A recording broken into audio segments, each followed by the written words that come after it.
All right, are we done?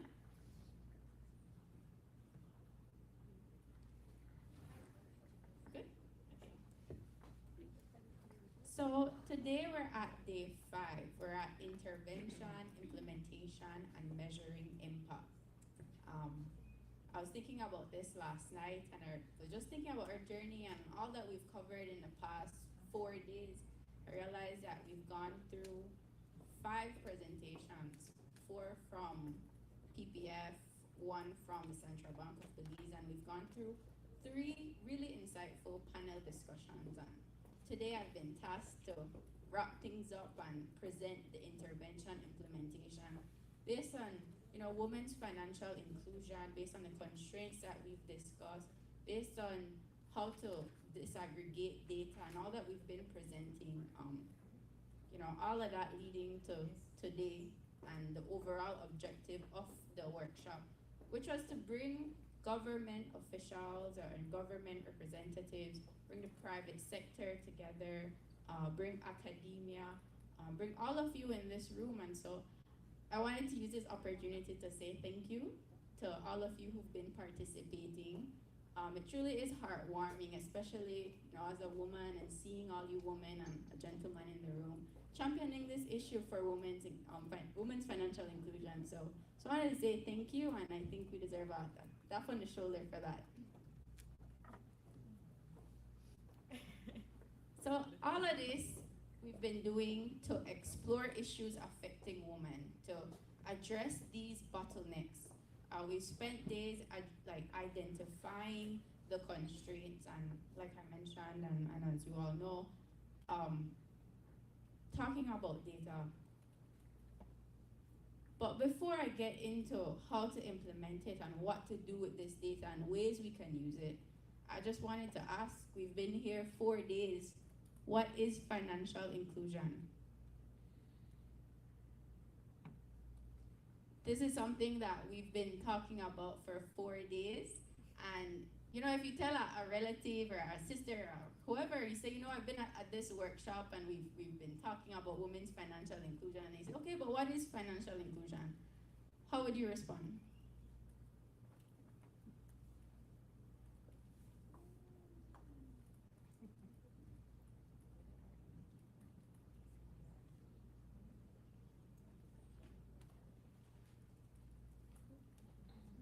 Nobody? Okay. You want to carry it? Turn it on.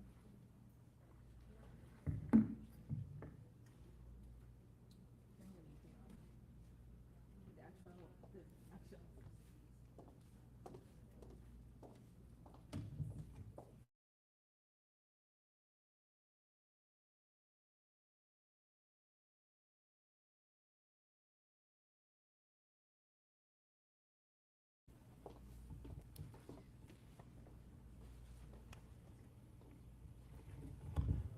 Good morning, everyone.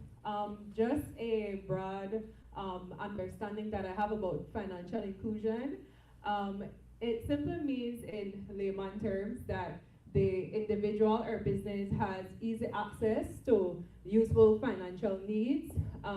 Not only access, but as well the feasibility to actually acquire these financial needs and wants.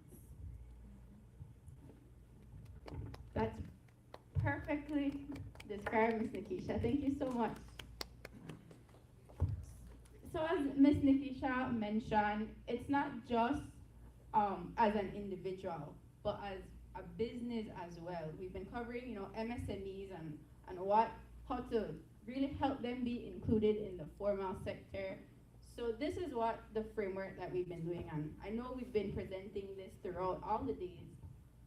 But this whole financial inclusion, it's not just about ourselves, not just about me or you, but as an organization, as a business, and the impact that can have to really address socioeconomic challenge. So if we're saying that, women, we want to include women financially, what we're really doing is that we're covering exclusion. What we're doing is that we're being responsive to the socioeconomic and the cultural factors. What we're doing is that we're really not just ensuring that you have access, but that you have effective access, and that there's quality, that there's sustainability. And so this is really the framework that we hope that really stays embedded, and that when we describe financial inclusion, that this is what we're saying that we're advocating for. We're saying that we're advocating for the enabling environment, because that really is the foundation to this whole thing that we're asking for. To have the infrastructure, to address the social norms, the education. And in terms of infrastructure, we've spoken very extensively about the mobile wallet and mobile wallets and how much of a great first step that is.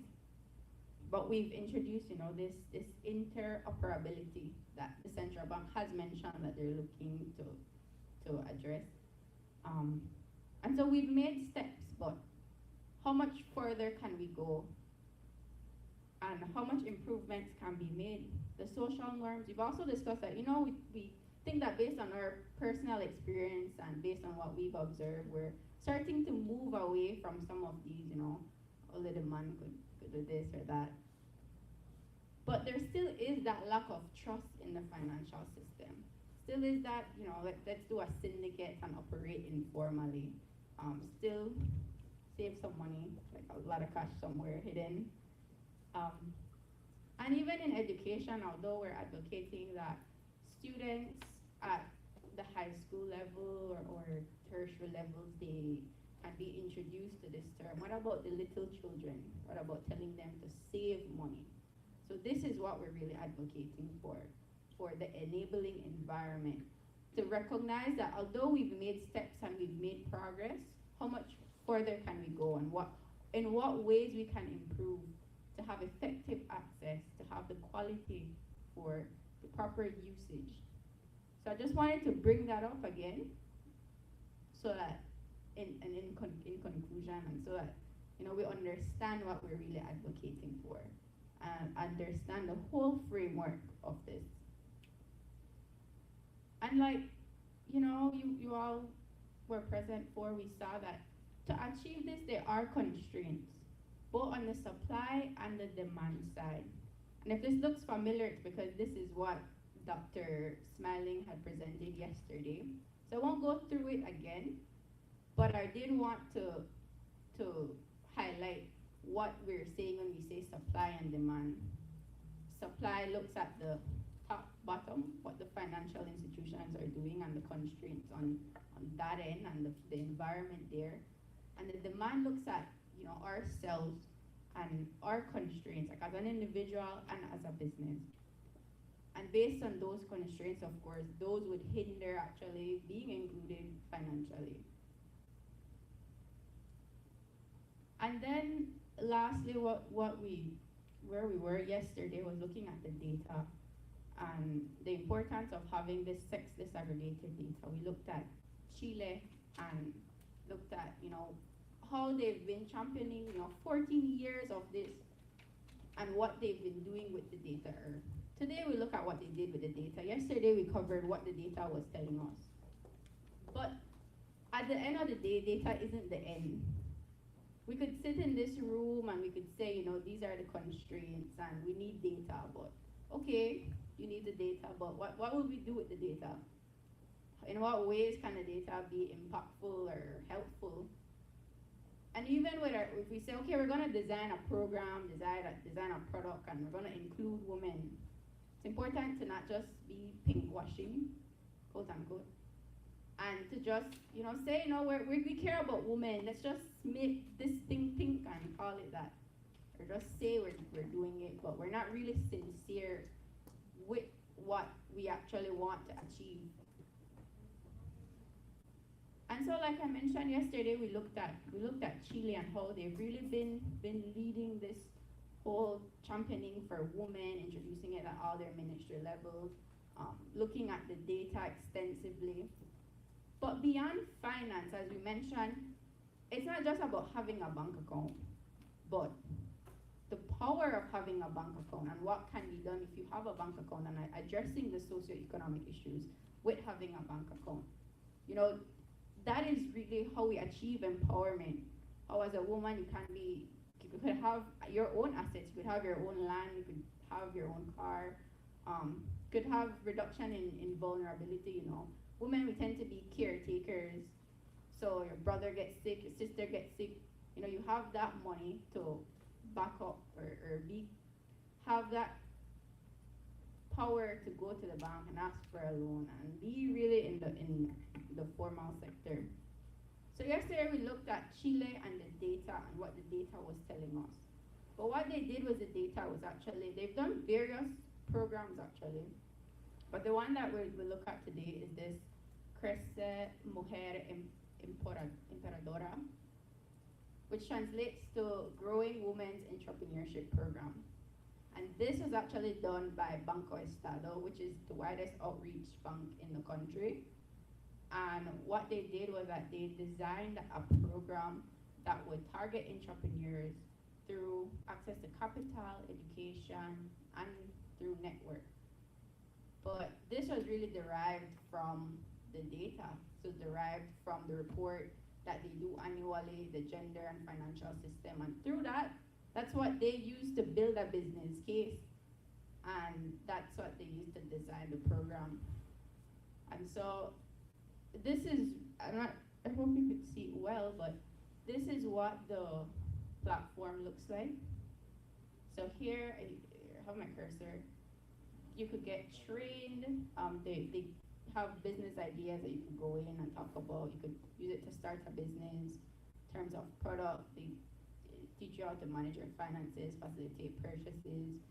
They even have these news articles that are released, and all of these resources that really could help an average woman trying to start up a business, trying to do a business. And so that's what they did with the data. They made a whole program with that. They used it to build their business case. And I use that example to really introduce and this is what we're going to cover today, to introduce the Women's Financial Inclusion Intervention. So the scope, to do this, we're going to use a 4-step approach: scoping the issue, project design, implementation, monitoring and evaluation. So through the report, they did the first step, scoping the issues. Then they built the business case and they had a project, they designed the project, and then they implemented it, as we see in the website displayed. We don't have any data right now, or maybe they don't publish it on the monitoring and evaluation. I imagine that that's internal. But even so, the annual report that is published would probably tell you, how effective their efforts had been on an aggregate level. So I'm going to go through each one of this, and this is really what we're covering today. So the first one, scoping the issue. This is the first step. This is our starting line. Here we're going to say, okay, I want to start a women's financial inclusion project. And I believe that's probably where we are, and that's what we've been, talking about. So you establish that this is what you want to do. But what is really your broad goal? How much resources do you actually have? How much resources are you willing and able to actually commit to what you want to do? And by resources, you don't mean just financially, but also your time. What time frame are you looking at? And so really here what we're doing is that we're addressing the wider issues of gender and determining a baseline. And as we saw in the framework diagram, the environment, that enabling environment, really is the foundation. And here we can clearly see why, because this is our starting point. Looking at the legal, political, and regulatory enabling environment. That is where we start.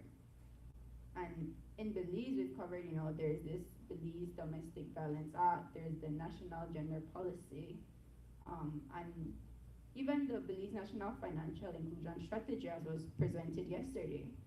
There are these things in place that could support a project to, introduce financial inclusion. Looking at the institutional capacity, what the state has to support and protect women's rights.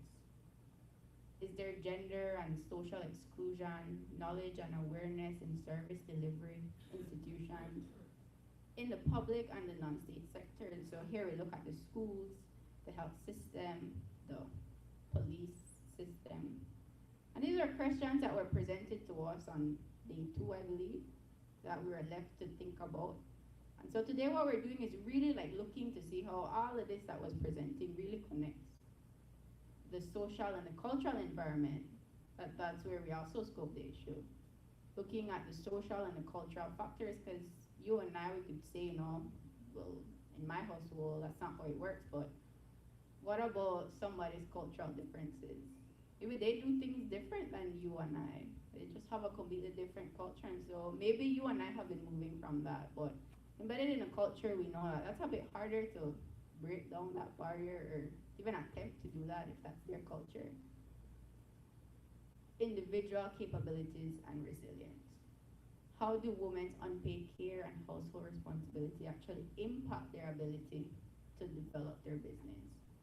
Access to education, to find employment, access to financial services. This is unpaid, that could be their job, looking after your child. How could you have to be paid to do that? Well, how does this hinder that? I know in the first day, Mr. Ramirez had presented, delivering a baby, having your baby now.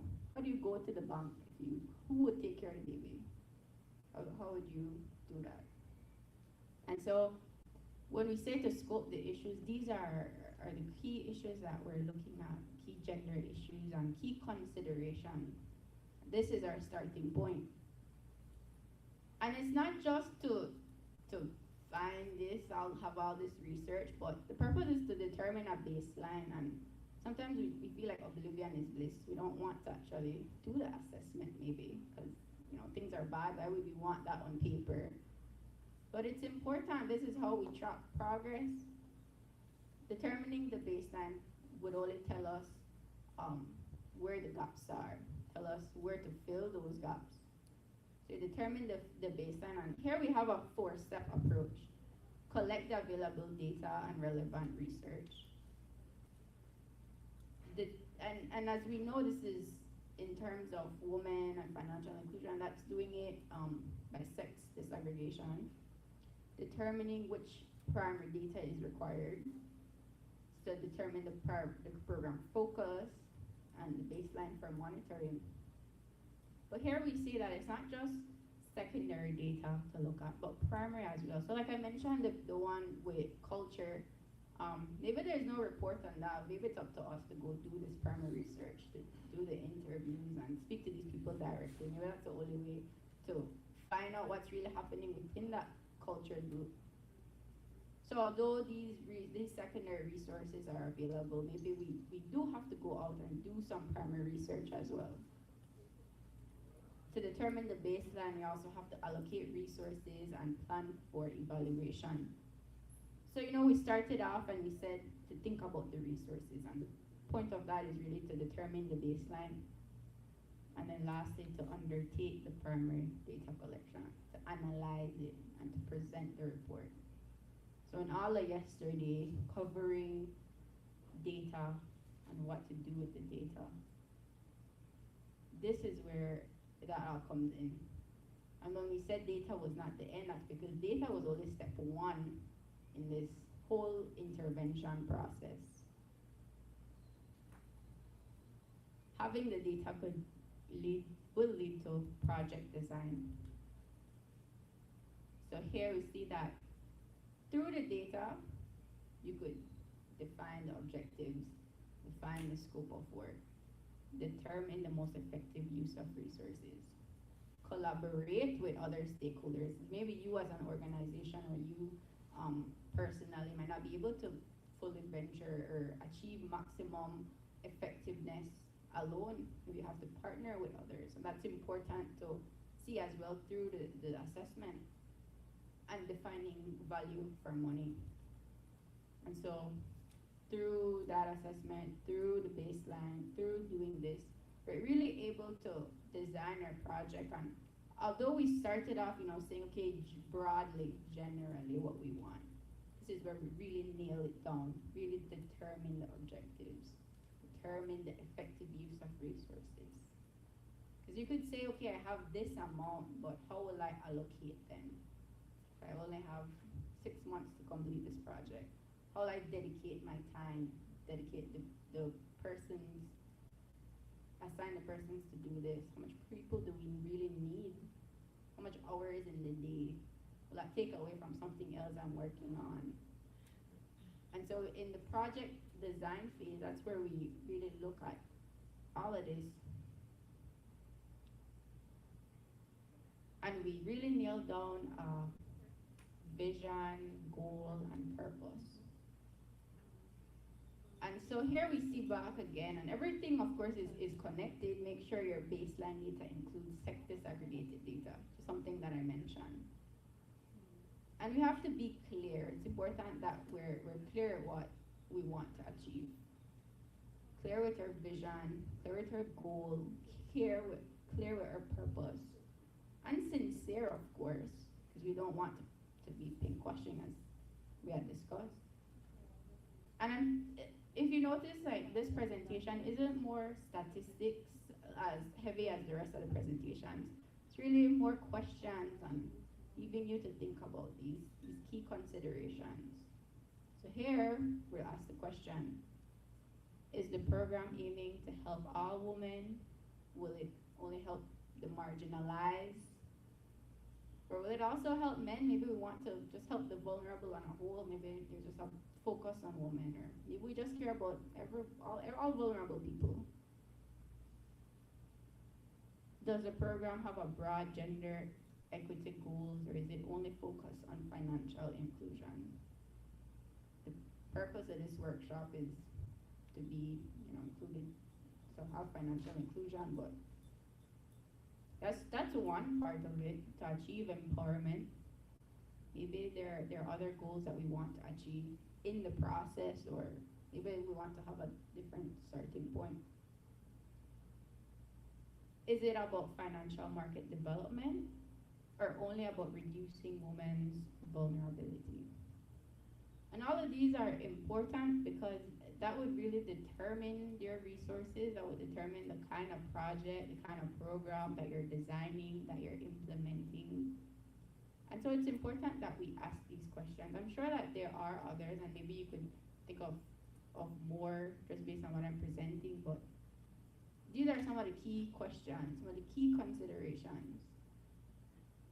And please feel free to stop me at any point if you have something to say or add. And we also have to know, in this phase, to know the financial system. As we mentioned, it's not just to have access. Yes, we want access. We also want effective access. And it's not even just to have the effective access, but to actually use it, to own your own home. Use it to have your own assets, buy your own land. And so knowing the financial system is important. And so in understanding the financial system and knowing the financial system, these are some of the things to look out for in terms of what is a well-functioning financial system. Here we have a couple points. One, that is clear and appropriate policy and regulatory framework that is implemented effectively. It's important to have these policies, but is it implemented? I know the DFC had said that they have a gender policy, and that is a first step. But is it implemented effectively? And if it is, and we applaud them for having that, maybe I'll follow suit and have a gender policy. But having the policy is not just to have it, but to actually implement it. Another characteristic of a well-functioning financial system, one that's adequate, credible, has credible information available to the different market players, including providers, consumers, and regulators. We know that banks have to report to the central bank, have this information available, have access to an effective payments infrastructure, effective competition between suppliers, a diversity of sustainable suppliers, innovation in products and processes. And these are just a couple of things to look out for when we're looking to see if the financial system is well functioning. But this is what, in an ideal world, this is what we want. We want the access, we want the effective access, and we want to actually be able to use this to address some of the barriers.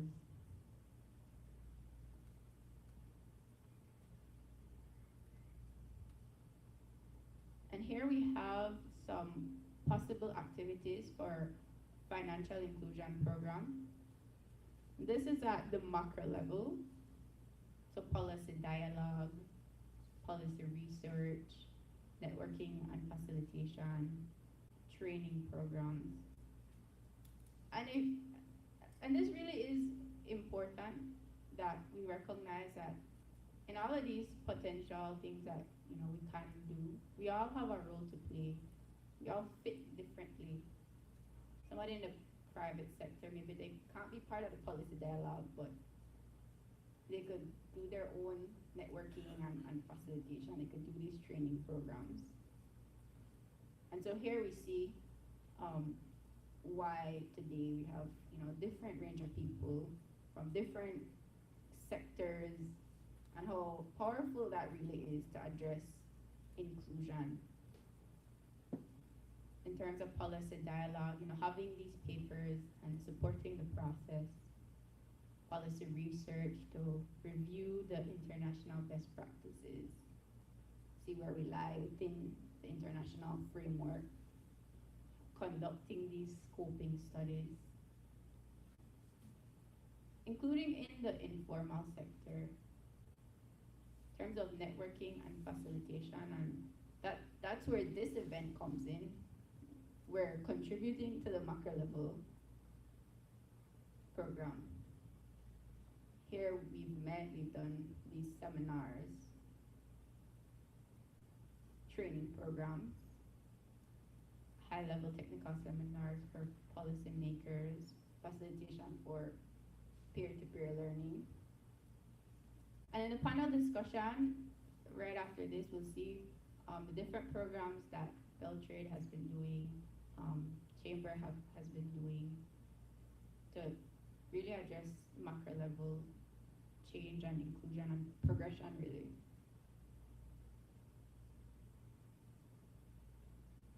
So here we look at activities. Here we look at it more on an individual level. Because we could be advocating that within the whole macro country that these things can help achieve, achieve stability and integrity for the country. But how does this help you and I as individuals? You and I as women who want to be included financially? Maybe we don't face some of the social norms or socioeconomic challenges, but how could that help a friend? So these are some activities: training programs, skill exchange, professional development, civil society support. And in the example of Chile, we saw how much, they did the training program, so that helped one individual. And like I mentioned, I couldn't find any data or report on how that program had helped individually, but perhaps the report that they produce annually could show how that helps the country on a macro level. And so these are some of the activities that we can do to help individual women doing these trainings,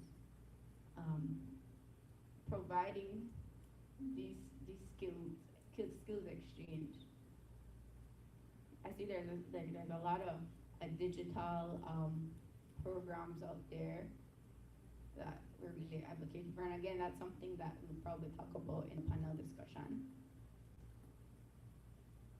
And professional development, civil society support.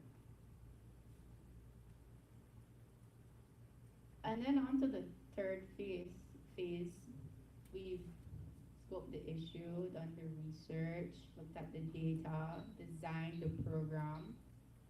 But what about implementation? And this is really, the meat of the matter. We have it, we know what the issues are. So what are we gonna do about it?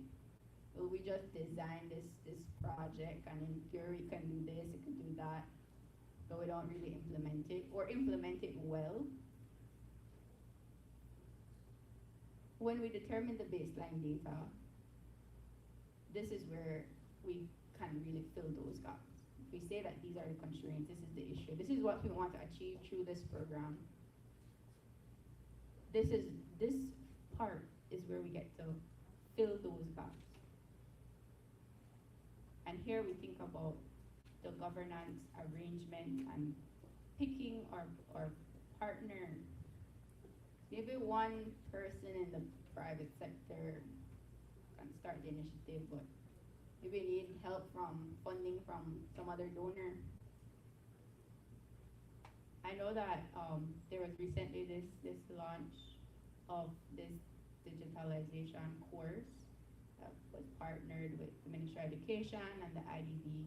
It's an example of a partnership that was made. And in this phase two, we make sure that the program objective reach the goal, reach the group that you're aiming. So we had asked, who are we really trying to help, trying to address? Vulnerable groups on a whole, or just women? What is our focus? And in the implementation part, that's where we actually focus on them, focus on who we've identified, make sure that what we said we would achieve, what we had identified as our mission or vision, that is where we implement it. But it's important to also know to be flexible too. Markets are dynamic, and we could see that by the COVID-19 pandemic. Maybe we wanted to only help women, but everybody was so severely affected, so maybe we increased the target. Markets are dynamic, and as much as we have a plan, we have to also be open-minded and be flexible with what we want to achieve. And I mentioned choosing the right partners. We can't just, say, okay, I know this person in that ministry, and I think we would be able to have like a good collaboration. It's important to do this intentionally. And here, there's this framework matrix that we have: power, interest, and focus. Somebody could have the most interest. They could be really, really passionate about something, but maybe they're not in the position to have any power over where the program goes or what can really be done. Maybe somebody has the power, but maybe that's not their priority. Maybe that's not that's in their mandate at the moment. And considering those things, and that's how we know who our focus should be, who we pick as our partners, and what approach we can take, what approach we should take.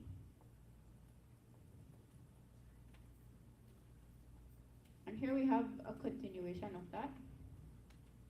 We saw the formula: power and interest.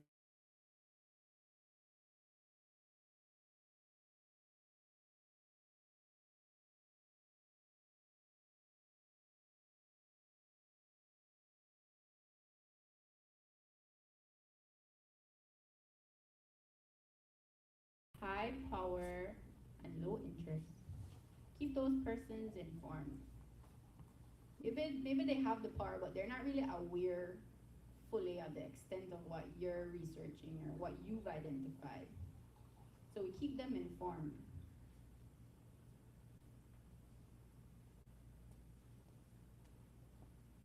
And then low power, high interest. Hmm? When you say monitor, is that where longevity fits in? Because I know half the time we implement policies and implement projects, but they don't have longevity. And for example, women's financial training, how you do accounting and stuff like that, it's an amazing project, right? And it's very influential, but there isn't any longevity towards the project after your goals are met. So does the monetary section include longevity? Yes, but that monitoring section is actually the fourth step of what we'll be looking at. In this, what I'm really presenting is how we pick the partners. So this is just who we collaborate with and what we do when we identify them. We have a long list of people, but maybe they have the interest but not the power but not the interest, and so on. So I understand your question, and that we'll discuss that in the next slide. But yeah, so this is really that matrix that we're looking at to see, what we do with these people that we identify based on their power, based on their interests. And I believe, Julia, this is what you're asking. Yes. Monitoring and evaluation. Monitoring and evaluation. So, done the scoping study. We've designed the project, implemented the project. How is that's not the end. It's important to monitor it, to evaluate it. we had established the baseline in the beginning. The point of the project was to fill those gaps. But did we fill the gaps, and to what extent did we fill that out? Did we fill them? And that is where we monitor, that is where we evaluate, that is where we strengthen the program, or we know how effective the program has been. And so, if you, say you've identified your stakeholder, through this monitoring and evaluation, everybody can be updated. They'll be familiar with the process, familiar with the markets that's being monitored. You can ensure that women are represented. You could track the progress that's being made, to manage the systems, make sure that the objectives were met. And so this is where we, I would say, check and balance based on what we had initially wanted at the beginning of the program, what we had narrowed down as our mission, objective, identified as our stakeholders. This is where we track all of that. And it's also where we can see not just the program that we have, but in the future, what lessons can be learned when we design another project. Because we could be designing one thing and we learn something from it, but it's not just applicable to this one project. Maybe when we do another one, we know, okay, so I shouldn't do that, I should do it this way, and this would be more effective. But to do this, it's important that we create indicators. And we can do that through this SMART framework. I know we're very familiar with this, that the indicators that we create, they're specific, they're measurable, they're achievable, they're relevant, and they're time bound. So specific in a sense, what exactly is the indicator of success? How do we identify that this is successful? What are we using to measure success? Can you even, what you identify, is that even measurable? Is it even achievable? Are the goals that you set realistic? Is it relevant to the needs that we have in society right now, or to what the project objective? And even time bound, that's also really important, because at what point do you start measuring? You do that every month, every 6 months.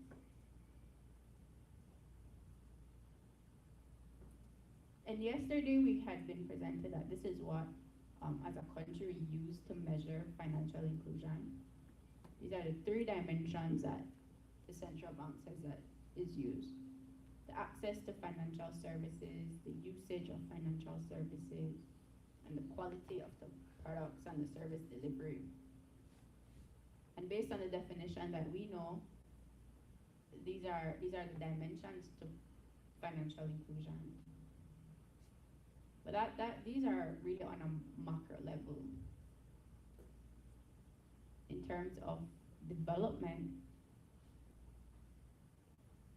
say you want to increase, say, this is just an example, your goal is to increase women and girls' opportunities to participate and stimulate growth. It's very broad, right? So what are some possible indicators you could use? Percent of businesses owned by women. So we see that that's measurable. And the SMART framework was one tool that was used. We don't see here that it really says that it's time bound. Women business growth indicators, women and girls employed at the formal and informal sector, that their access to the market. So if we look at this, these indicators would tell us to what extent the goals are being achieved. Maybe another goal is to empower women and girls and to enhance gender equality. Again, that's pretty broad. But what are some possible indicators that we can use there? In increase women and girls' resilience to sustain a livelihood. In terms of livelihood, we can look at the income levels. We could look at the poverty measures. We could even look at their secure financial status if they have a job. How much are they getting paid for this job? In terms of resilient, we know, it's not just about what you have financially, but what about your self-esteem, about being capable, your resources? You have improved education and skills. And of course, we know that there are various other indicators that we could have used for any one of these goals. But these are just some examples.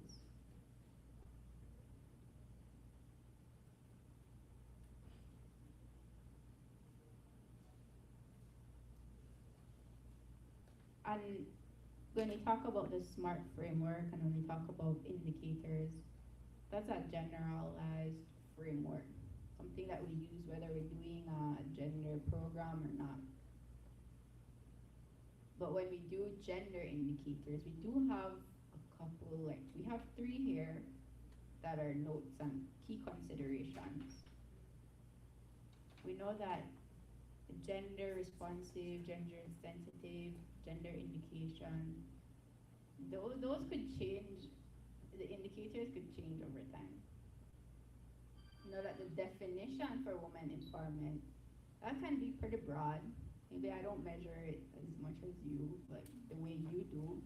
For me, you could be empowered if you have education and you have health access. Somebody else, they consider whether you have employment or not. But the definition varies, and so it's important that we look at it from a multidimensional and multi-level approach. And so with these in mind, then we can create these effective indicators.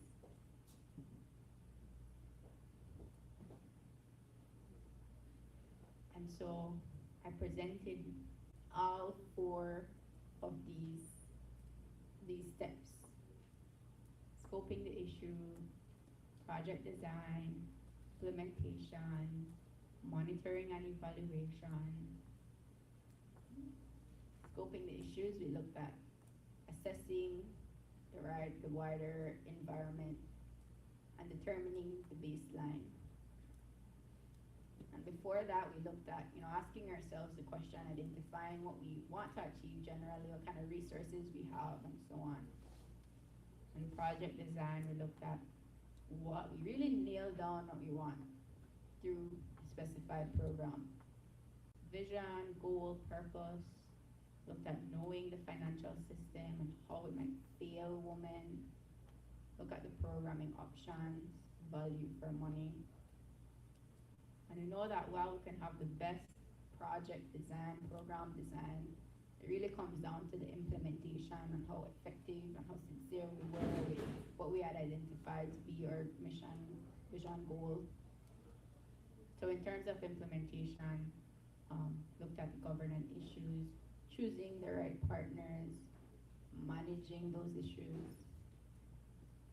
And again, it doesn't stop there. Work continues. You have to monitor and evaluate. Develop these indicators.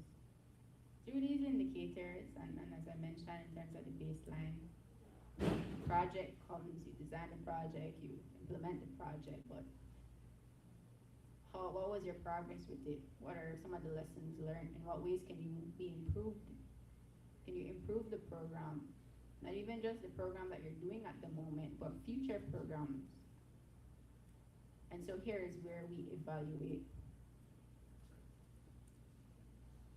And that is all I have for our presentation. Is there any questions? Not so much of a question as it is, I guess, a general observation. Everybody can hear me, right? I appreciate the presentation, and I especially like the last slide where you show how all the different aspects or the different pieces fit together. But I think what is important to include in there is to see where the multiple players fit as well, because oftentimes when we're in our little niche, there are a couple things that can happen. One, we tend to want to take on too much of the work, and there's only so much you can accomplish, because then capacity becomes an issue, resources, financial resources become an issue, and so you don't tend to have, or you might not achieve the kind of impact that you want. So I really like this slide where where you pointed out that there are, when it comes to picking your partner, that it is important that you are able to pick your partner based on the power interest matrix. Sometimes you don't even know that there are certain players that are doing one aspect of the work where, because generally I find that we tend to be very quiet about what we're doing. We don't really socialize our policies well. For me, this entire experience has been an eye-opener, because I am really hearing and learning about all the different little things that are happening on the ground. I think that we need to do a better job in terms of socializing a lot of the work that has been taking place, so that we are in a better position to start connecting the dots. For example, we've been talking about innovation and what has been happening at BTL and at National Bank and Belize Bank. We've spoken about the importance of data and data collection, and I can tell you from the government side that it's extremely difficult to get information. These things cost. You know, there's a very high cost at collecting the right kind of information, and so some people tend to not want to share. But I think, again, I would want to reiterate the importance of just knowing who the different players are and what they're actually doing in terms of creating that space, whether it's via the enabling environment, the data aspects, the policy, the implementation, so that then you can see a space for that collaboration to happen.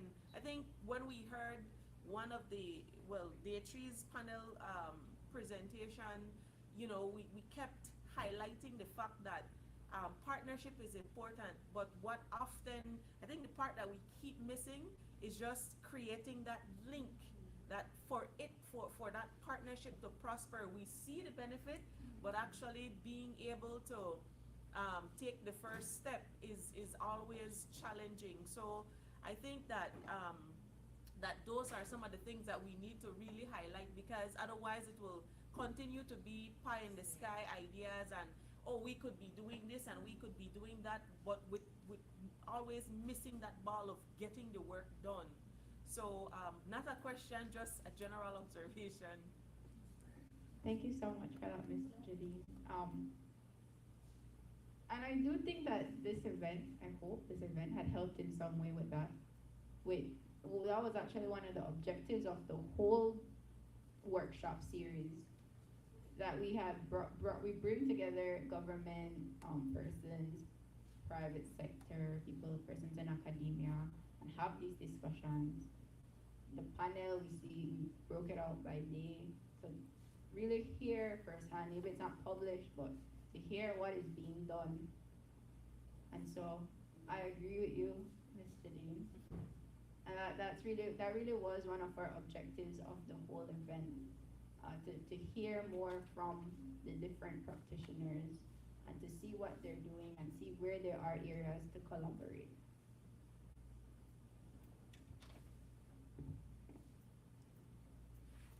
Are there any other comments or questions?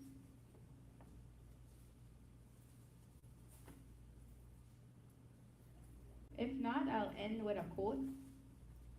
Financial inclusion helps lift people out of poverty and can help speed economic development. It can draw more women into mainstream of economic activity, harnessing their contributions to society. That's a long quote. But really what it's trying to say is that financial inclusion, as we've discussed, isn't just about being included in this financial sphere, having access, having effective access, and what can be done with that being sustainable, empowering persons, empowering women specifically. And not just how that affects you as an individual or you as a business, but how that could help the country at large, the world at large. And so I thank you for your time, and I end with that. We have a 20-minute break before our panel discussion, which will be Dr. Almendares from Beltrade, Ms. Catus from the Chamber, Dr. Martinez from the Ministry of Economic Development, and Ms. Alexa Peralta from the E-Governance and Digitalization Unit. So this is the last presentation, and then we have a last panel to wrap up the whole event. So thank you, and there are snacks and coffee.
So good morning again, everyone. We have quite a panel here on our final day of this Women's Financial Inclusion Workshop. We have from Beltrade, Dr. Leroy Almendares, the Executive Director. We have Ms. Alexia Peralta. She is from e-Governance and Digitalization Unit. We have Dr. Osmond Martinez, the CEO of the Ministry of Economic Development and Investment, and we have Ms. Yorshabel Katus, the Manager of Member Relations for the Belize Chamber of Commerce and Industry. So quite an interesting and diverse panel. We have private sector, and we have business support from the government. We have driving the technological change that we want to see, and we have broad economic development. So we expect excellent things from this panel. No pressure, no pressure. So just by, I guess, proximity of sitting next to me, in no particular order. I guess tell us about your organization and any initiatives that you're currently involved in that contribute to or support financial inclusion generally and specifically women's financial inclusion. Well, I'm here representing Belize Chamber of Commerce and Industry. It's one of the oldest private sector and business support organization in the country. And yesterday actually we celebrated our 102nd anniversary. And Congratulations. thank you. Yeah, so I mean, which organization really lasts so long? It's being sustainable, especially almost being categorized as an NGO. So thankfully to the private sector, the very membership, they are the ones who drive for the sustainability of organizations like these. And as some of you may know, the chamber it represents businesses across the country. It represents businesses in every sector, industry, commerce, services, and every size, from mom and pop, micro, up to the large businesses. And as maybe some who have been participating in the workshop may have found out that majority of the businesses in the country are more MSMEs, right? So that composes majority of the membership. The recent programs, we're very small when it comes to human resources. And so I was listening to the presentation. Vicky was talking about that, you know, sometimes we have a lot of ideas and sometimes actually it doesn't come true, or it takes very long. And that's because the resources. I would vet for that, because I can see, like, sometimes I have so many ideas that what I would want to do more, because you have the data and you have the needs and you want to fill that, but with maybe 2 full-time staff in my department, it's very difficult to do everything. And we do a lot of partnership, and a lot of people and businesses and the government look to us to engage us in every piece of thing, right? So doing all of that and what you're hired to do, it's very difficult. But so the programs that we offer is not as fulfilling as I think it should be, and I think we all can, you know, accept that we should be doing more. Currently, our membership, when it comes to women, we're still in the phase of renewal, so this data changes maybe on a weekly basis. But right now we have more women who are either they're representing a business that maybe they are the CEO, the manager, the primary contact person for the membership at the chamber, or they are actual entrepreneurs. So we have about over 50% that are women right now. As I said, the data can change because of the renewal process. So that's a good thing that a lot of women are getting up there. I know many years back it has not been at that equal ratio. And so that's one good thing. When it comes to the actual program, we have a project right now, and it's with the Ministry of Economic Development, thankfully to them. It's a capacitating program to capacitate businesses to incorporate more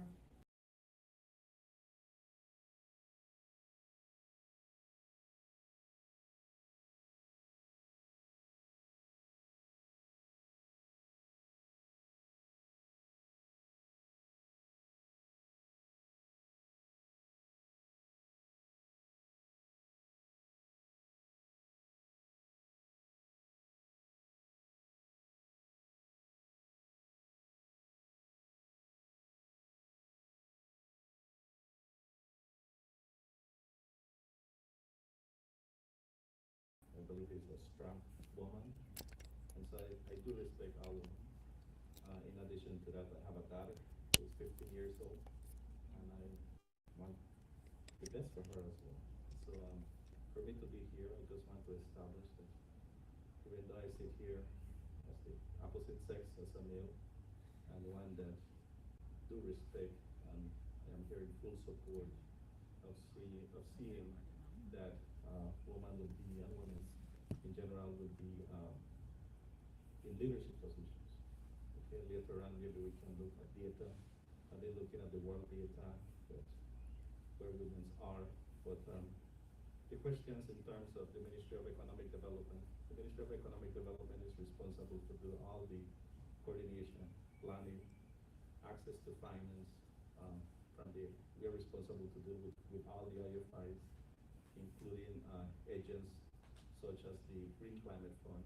The Ministry of Economic Development also holds the seat for the NDA of the GCF. We are also responsible to reduce poverty, to lead the country to a sustainable economic growth, not only growth, but sustainable. Also, we are responsible to lead the country in creating jobs. And the most important part is we are responsible to develop the medium-term development strategy for the country, one that we're working, and I'm happy that Darlene is here from the Ministry of Sustainable Development. She has been a key actor in the development of that medium-term development strategy. We are in the last part though, where we will be sending a draft to cabinet. Maybe Tuesday might be too ambitious, but the following Tuesday for their approval. And within that strategy, which we should be well disciplined to follow, there are some very important indicators and pillars of social protection and the development or the to empower the women and women, singular and plural, to leadership positions. I think the Briceño administration has made an effort. However, it was not one that is written in books, or it was not a planned one, but more of an organically growth. CEOs, for example, is almost 50-50. Politically appointed persons, for example, for the first time, we have a woman leading the Customs and Excise Department. We went back now, and the President of the House of Representatives, the Madam Speaker, and the President of the Senate, both are women. And so the Honorable Prime Minister has done a lot in empowering the woman. However, here in the House we have also the first mayor of Belmopan, who is a woman, Madam Sharon Palacio. And I think these are key ways of moving forward. However, in my opinion, as one who's leading the Ministry of Economic Development, is that any woman that holds a leadership post may also remember that he has to open the doors, that she may not be the first and the last person, but open the door to be the first of many that will come behind. So I will end here. I know we will have a lengthy discussion. Thank you. I'm assuming same question. Same question. Well, likewise, I'm glad to be here. And on the first day when I attended, I said it was an honor to be among so many women, so many strong, powerful women in various areas in the country. It surely shows that there is, at this point, a lot of participation of women, and that's great to see, as the CEO also highlighted, in even various areas within the government system. So the e-governance and digitalization unit, which is the unit I represent today, is under the Ministry of Public Utilities, Energy, Logistics, and E-Governance. We're actually, I would say, one of the youngest units within government system, and it's because it was under this administration that they really saw the need to utilize the potential of technology to to help to move the country forward, specifically as it relates to being able to create that sustainable economy that we want, and hence why it was created, and why now we have such a big role and mandate to try to support government in adopting it into technology, in being able to transform itself, because that's really and truly what we're trying to achieve with e-governance. We're trying to achieve a transformation, and the technology is the vehicle that will be utilized. But besides transforming government, it's really about even transforming the country, because what we're trying to now become is to become a nation that is digital, a nation that begins to utilize technology in all various areas, whether it's in social protection, climate change, poverty reduction. Technology can become a viable tool to help us in these different areas. And I think we've seen over the last 5 days the importance of data. And data really and truly is the core. When you talk about technology, when you talk about systems, data is the core. So it's an enabling pillar to everything that we do. As the unit, we like to say that we are digital architects, really and truly. We help to design programs, we help to support ministries in designing their transformation. But beyond that, we also provide the coordinating support in bringing all the players to the table to try to design these programs. Because at the end of the day, not government alone cannot achieve this transformation. It doesn't only require all of government to work collaboratively, but it also requires the private sector to be part of the conversation, the NGOs, the telecoms, because there's various dimensions to trying to transform our country. So we also provide that role. And of course, all the work that we do, the programs that we do, is guided by Belize's first national digital agenda, which we launched last year.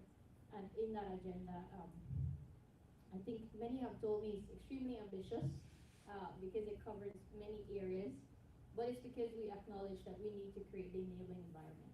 And to do so, we cannot tackle one area, we need to tackle all the necessary conditioning pillars. And one of those, I must say, is inclusion.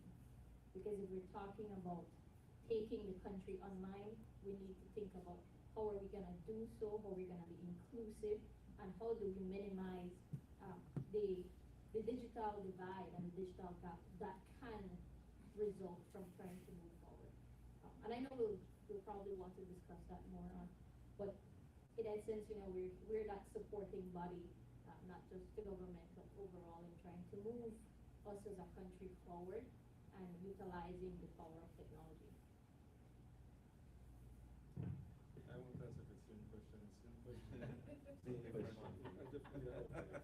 Let me start this way, and I want to start a bit global and then come local.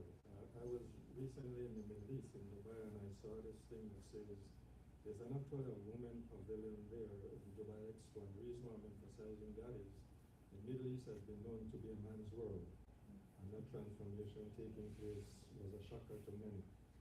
In Saudi Arabia, mainly women couldn't drive, women couldn't do this, and so recently Saudi Arabia was boasting. Did you know women can drive now? And a Belizean woman look at him like, oh, that kind of thing. But it's to take a look at there. But where Bell Trade is concerned, and the good thing about it is I work with all three of these individuals here and institutions that they represent. Now, as a part of Caribbean Export, so as go regional now, Caribbean Export, we hold the deputy chair of Caribbean Export, so it gives us an opportunity to get up in terms of access to financing, whether grant or loan for Belize, and that is something that we've been pushing. As a matter of fact, I occupy that post at this time as the deputy chair since I was elected to the post. And the first thing I said to them is, it simply means you have to practically allocate a percentage to Belize, not just whether Belize will access.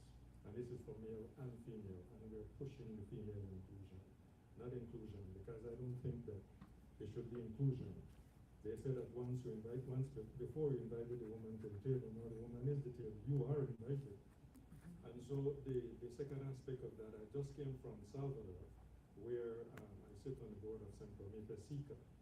And again, we are discussing MSMEs, but with that close look at the percentage and data of women that are actually engaged in these different activities. Now, in terms of local and what we do, I think the first thing I want to say is most of the females at Beltrade are females. As a matter of fact, you can count the males. It's not counting the females, it's counting the males. And all our managers, when I sit around the table, you find these brilliant, dynamic women, and one of them sits here, the manager of SBDC, Ms. Monique Busher. And so therefore, I like to sing to them, well, I don't sing, I say, there is no me without you. Because believe it or not, I mean, the strength that they bring to the table, sometimes I'm the one you see, but I don't do it alone, I can't. As a matter of fact, I won't even try. And, you know, so that's a very big thing. And no, in terms of, so you have SBDC led by a female, Export Belize, you know, where SBDC, as a matter of fact, we're moving towards accreditation because they're the ones, you know, that will hold the arms, really, of these entrepreneurs.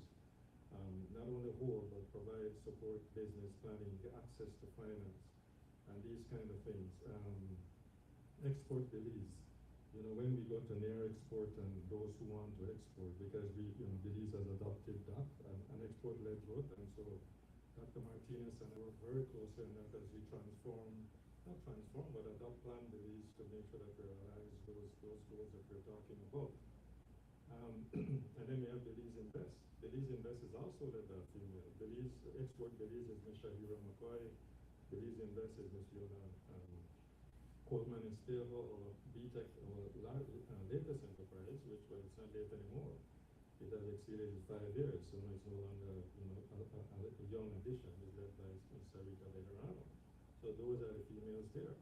Now, in terms of what we're doing and involving, again, these three individuals here, but especially the first two on my left, we're a part of MSME transformation in this country, where we're simplifying the rules. People are saying it's hard to do business in Belize, so we're simplifying rules, we're digitizing, and so we're working very closely here with Ms. Peralta, and of course expanding the pie. That's how we refer to it, because we want to increase output within Belize, expanding the market. And if we expand the market, it's traditional and non-traditional. Who would have thought you would have heard about people doing anything with seaweed other than drinking it? Know the value that has been added to seaweed. And it's led, of course, very much by Beltrade being involved. Now, in terms of some of the other initiatives, last year in November, we had an investment summit, the first of its kind. And through Taiwan, we specifically approached Taiwan because we wanted to include the economic empowerment of women. And Taiwan financed that. We sent a proposal and we financed that. And so we changed the dynamics of the investment summit to see the dynamics of women-led and when women lead and the output that we get. Okay? So that was a part of it. Now, in some of the recent initiatives adapted from Sempronique, one of them is a female entrepreneurship program, which is a methodology that was adopted. We recently had a valuation for female cacao farmers, you know, and then we now move to the north, and the north, the same way, is female-led. But the first thing we did at first, and this was led by Monique and Dede and some of the others, we had some graduates, and those graduates, you could see how creative the woman is, you know, in terms of what they're putting out into the market. And basically, the challenge of, you know, access to finance, but access to finance that's not prohibitive. Access to finance that will allow them, even if it's unsecured, to be able to pay back. Because that's a challenge we have. 53% of the global the demographics, it's 53% of women. Yet more than 50% of those women are non-bankable because they still have to get, you know, I still need a guarantor who's a male. That has to change. Because in most households, honestly, the woman is rarely the breadwinner. The woman makes more than the male. The woman is more qualified than the male in most cases. And many times we don't take a look at that. So we have that program. We have a program that PPF, that Chris led for us, which had to do with the socioeconomic impact assessment of MSMEs in this country. And when we analyze the data, Chris and I were talking about it last week on the Chamber Show. Tuesday from Salvador, I had to participate. Chris abandoned me, I'm sorry, Chris. He abandoned me and left me alone. I thought that he was the other guest, so I had to stay and run from a live show. But to say, and out of that, when we found the output, team put together MSME strategy.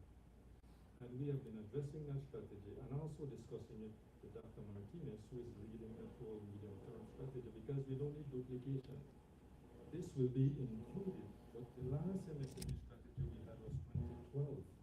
So there's a way of adopting that, because at the end of the day, I like to say this, when the bridge is shaking, we will shake the bridge, not you or me shaking the bridge. We shook the bridge, remembering the fable. Then that whole building resilient MSMEs, where we are establishing a virtual knowledge center. And again, this is it's led by a female, so that's all a part of the same project that Chris is leading. Is a part of, and so, from that we will have this virtual center where MSMEs can go and interact. So there are quite a number of avenues through Beltrade where we are addressing the MSMEs. But as I always say, because it's a word I don't like, we won't operate in a silo. We must do it together. And believe me, yesterday again, we had a meeting and, we were discussing, approaches and how we're going to do things for women. And it's not only women, because globally you look at MSMEs, but we must ensure, that in fact, we cannot continue to say all MSMEs are served if 53% of them are women, but they don't have access to the resources that they're supposed to access. Thank you. All right. You said a lot there, Doc. Definitely a lot to unpack there. So throughout, we mentioned entrepreneurship as a source of empowerment. One of the things that has been a discussion point recently and came up in the workshop is that COVID and the pandemic presented crisis, but also opportunity. A lot of people became entrepreneurs.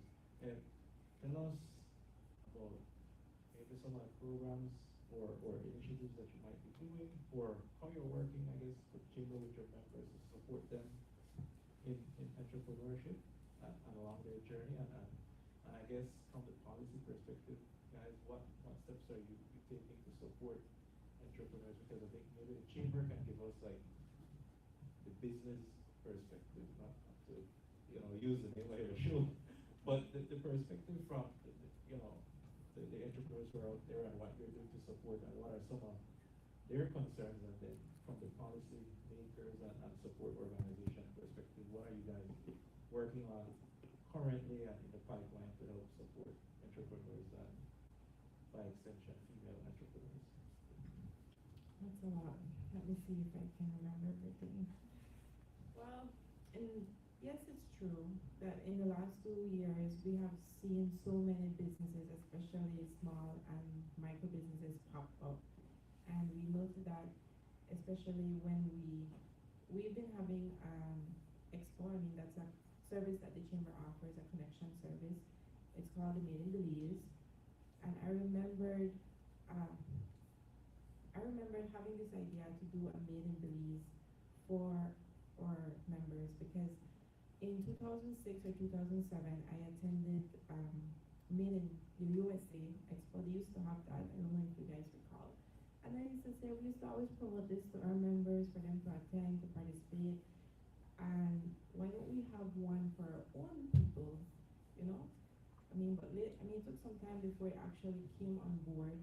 And that's where we found out that there were a lot of small businesses coming out, and they would tell you that maybe it's their first time doing an exhibition like that. They would tell you they don't have an actual stores. They would tell you that maybe they do it in their home, they do it in a part-time.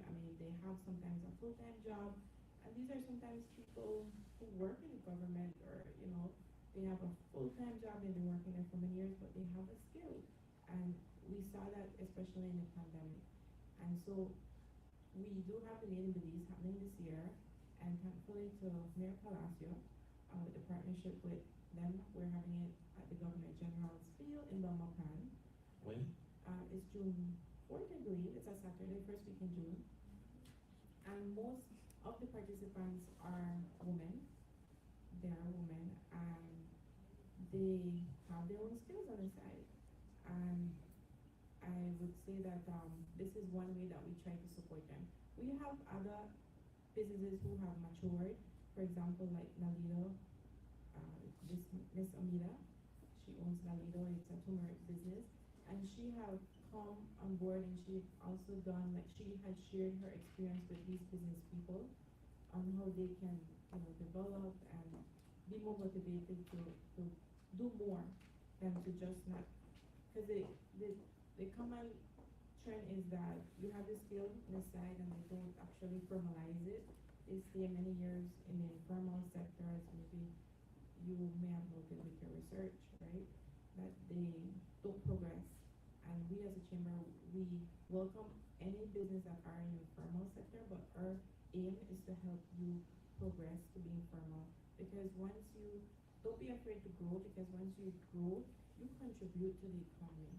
The private sector is the backbone of any economy. If there's no business, there won't be no economy, because the economy depends on the money from the private sector to run their health system, their education system, to provide roads. Yes, they do get projects and all those kind of money, but if there's no private sector, I mean, we can't have the economy running and people having that opportunity to elevate themselves, so we try to support them with capacitating initiatives, connection initiatives, and yes, we do work with the government, because that's what private sector, that's what women entrepreneurs, any entrepreneur want. They want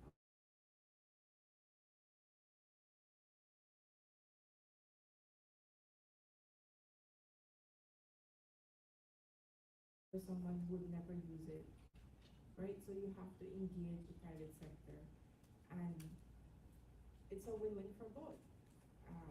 Yes, there are policies that dictate that you have to do A, B, and C as a business person, but once a business person, they're engaged, it's much easier, because we want for a business to flow easier. We don't want a headache, because the longer something takes, the process takes, then, as you know, if you don't know it, in business, time is money.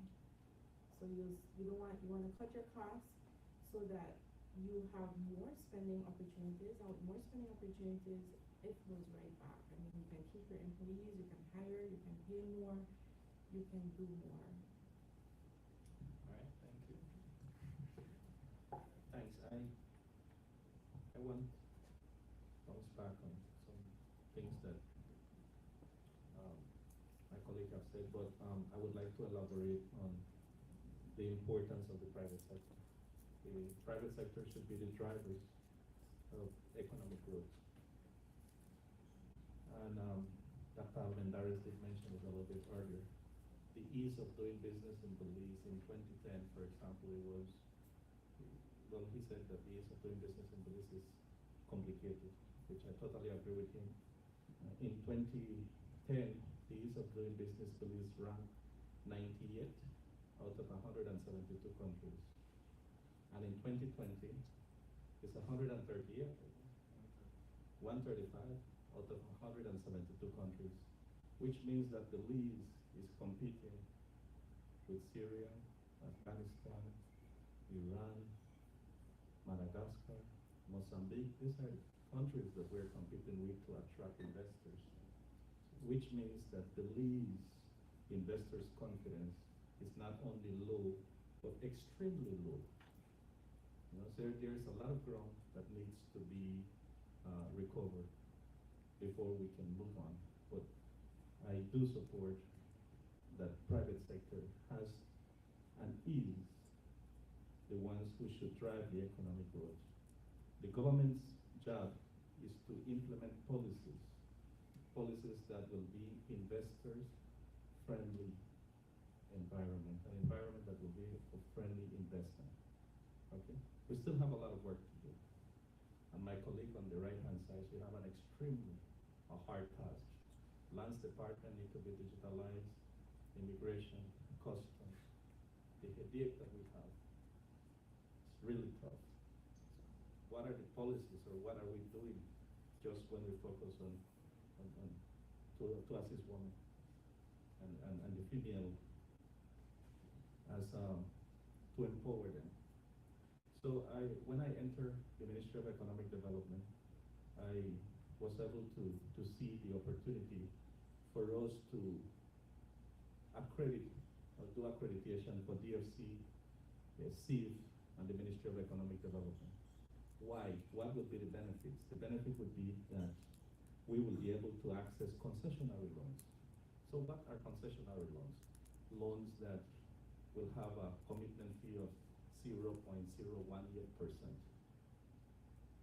So I asked DFC, I said, I need you to do an analysis of your administration fee. So they come up with the administration fee, which was around 3%. I said, excellent. So in the medium-term strategy, one of the things that we're promoting is that entrepreneurs in general, but females, and I think there's already a program for females, which Beltrade and DFC have what I call a perfect marriage. They have developed this perfect marriage, and I think the Ministry of Economic Development will be there just to counsel that marriage whenever it's not, whenever we see that something is, when Beltrade wants to file a divorce, we'll say no. No, but indeed, the important part is that they have developed this perfect marriage to help the women group, the females. But the objective is that if we would want to support a female with a loan right now, it's expensive, 7%. You will have to take 2, 3, or 4 months or 6 months, and unless you know a politician or a friend or someone that will help you to access that loan. Secondly, 30 days after you have received that loan, you need to start to pay back. That makes no sense, man. We need low interest rates. So what? 3%, 4% interest rate. Instead of having a person pay back within 2 years, give them 10 years. Give them a 2, 3 years grace period time. Then we will be helping the entrepreneurs and the females entrepreneurs, and that's how we will empower them. Okay? Hence the reason we need to look at accreditation. DFC is already in the process of getting accredited. It was fallen a bit because of misunderstanding between GCF and the consultant, but we're jumping right back into it. And hopefully next year we will be able to help Police Chamber of Commerce, because our request did came earlier this year to do the accreditation for Police Chamber of Commerce. However, it's an expensive exercise. It will cost around $300,000 US, and that's again monies that we'll lobby from, that will won't come from the taxpayers, but it will come directly from GCF under a readiness fund of $1 million US that we can access every year.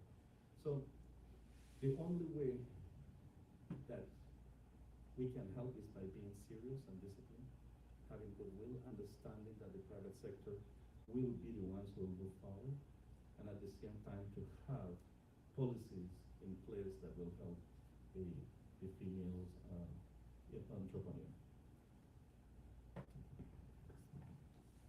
Likewise, I would like to add to what my colleagues have said, that certainly I think we're all well aware of some of the inefficiencies when it comes to service delivery.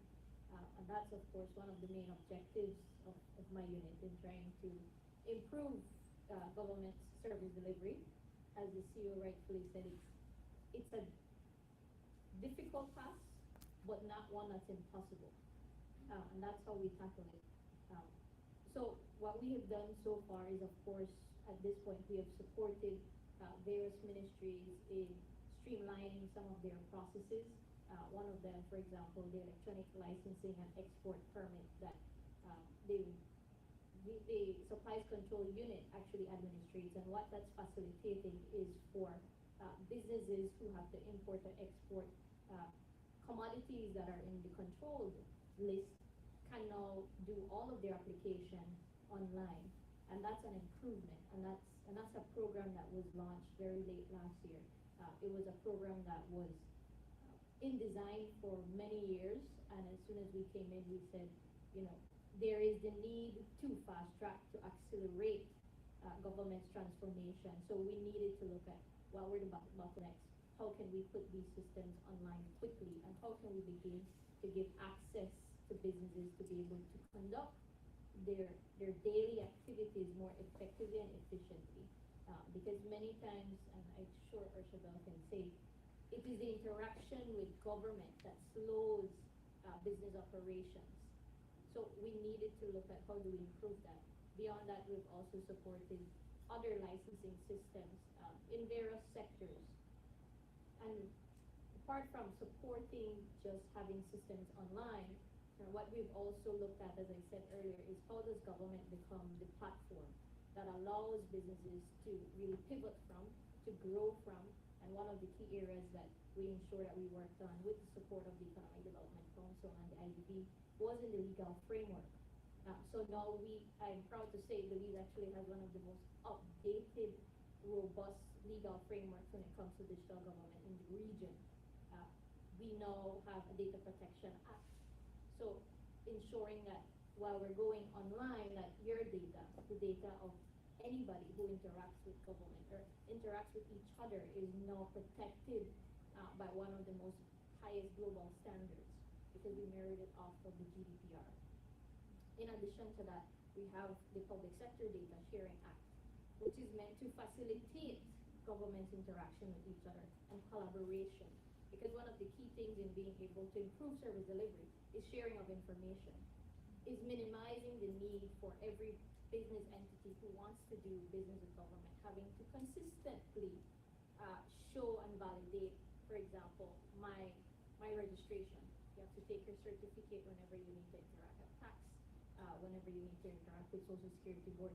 But if we begin to see that the data exists somewhere and it's a matter of sharing, then it facilitates the service for the individual.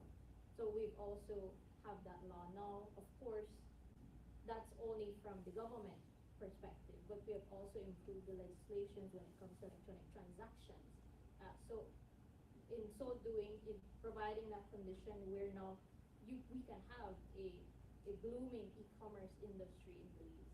You know, every private sector now has that law that protects, but also enables them to go online, to use these platforms. And I think we've seen in COVID, many businesses going online, whether it's through Facebook, or even having service delivery platforms now. And I think we have seen that these enabling legislations truly support that ecosystem growth. But likewise, that understanding that we need to protect the businesses and we also need to protect the individuals. So we've done a lot in regards to creating an enabling environment. At this point, we're also working in other key areas such as the national ID. And why national ID is important is because it allows every single individual and even businesses to be able to access services more seamlessly. Again, we all know that in order to access a service, you need to be able to identify yourself. But whenever you go to access any service, which identity do I need to show? Do I need to show a Social Security card, or is it a voter's card, or is it a passport? So allowing for one seamless validation, authentication of services, it will improve not just only government, but even the banking sector to be able to better offer tailored financial products, because now they'll be able to easily validate that customer, and they'll be able to maybe reduce all of these requirements that we now have when it comes to borrowing and lending and even creating accounts. So it facilitates inclusion and access to services beyond just government. And we're also working and will be piloting very soon online payment solutions in partnership with the Belize Bank, the eCash. So utilizing the fintech that currently exists and that's being pushed by the private sector. So that's a partnership that we're doing with the private sector, whereby now very soon, and we're testing it with the temporary workers permit, in being able to now pay your licenses online using the eCash platform. It's a significant improvement because today you have to physically locate a Treasury Department. You have to travel to that Treasury Department, which could be an hour or two away from where you actually work, and try to make that payment, then go back. And of course, that's downtime in your operations, And that's what we're trying to improve. You know, we're trying to look at what are the areas that are currently significant challenges for the private sector and trying to, as quickly as possible, find the solutions that exist. Because we're not reinventing the wheel. It's been done before. So let's partner, let's find the solutions, let's push forward in trying to quickly offer the necessary support. Just yesterday, as Dr. Leroy said, you know, we were in conversations about how do we continue to push the barriers and how do we continue to push in looking at other solutions that help the private sector, whether it be through their business-to-business virtual platforms, you know, allowing you to access training from anywhere in your home, to being able to connect government better and continuously, so like I said, so you can access services. I just want to highlight and recognize too the great work that my colleagues in other ministries are also doing. For example, the company's registry. They're currently designing and re-improving all of their services, and they should be launching a system, I think, by the end of this year. So that in itself is going to facilitate businesses to be able to very easily, from anywhere, be able to register online. And then, of course, we have the Belize Tax Service, which is a system that's already operating now. I was happy as a user to now be able to file my income tax for the first time online. I didn't have to visit the tax department. I know they've piloted with the business community and they've been getting feedback and making those improvements. So works are being done in all government entities because we recognize the need to change things. We recognize the need that what we've been doing is not enough and that we need to support the private sector. We need to become the platform that's necessary for the growth of the economy. Thank you. Okay, let me just say that if you remember, I like to ask this question, where were you on March 23rd of 2020 when the first case of COVID was realized? And, you know, really many, for example, were caught off guard, even though we saw this, you know, the tsunami coming. So one of the first things we did, and Beltrade was always prepared because we had discussed. So we were one of the first organizations to really go virtual.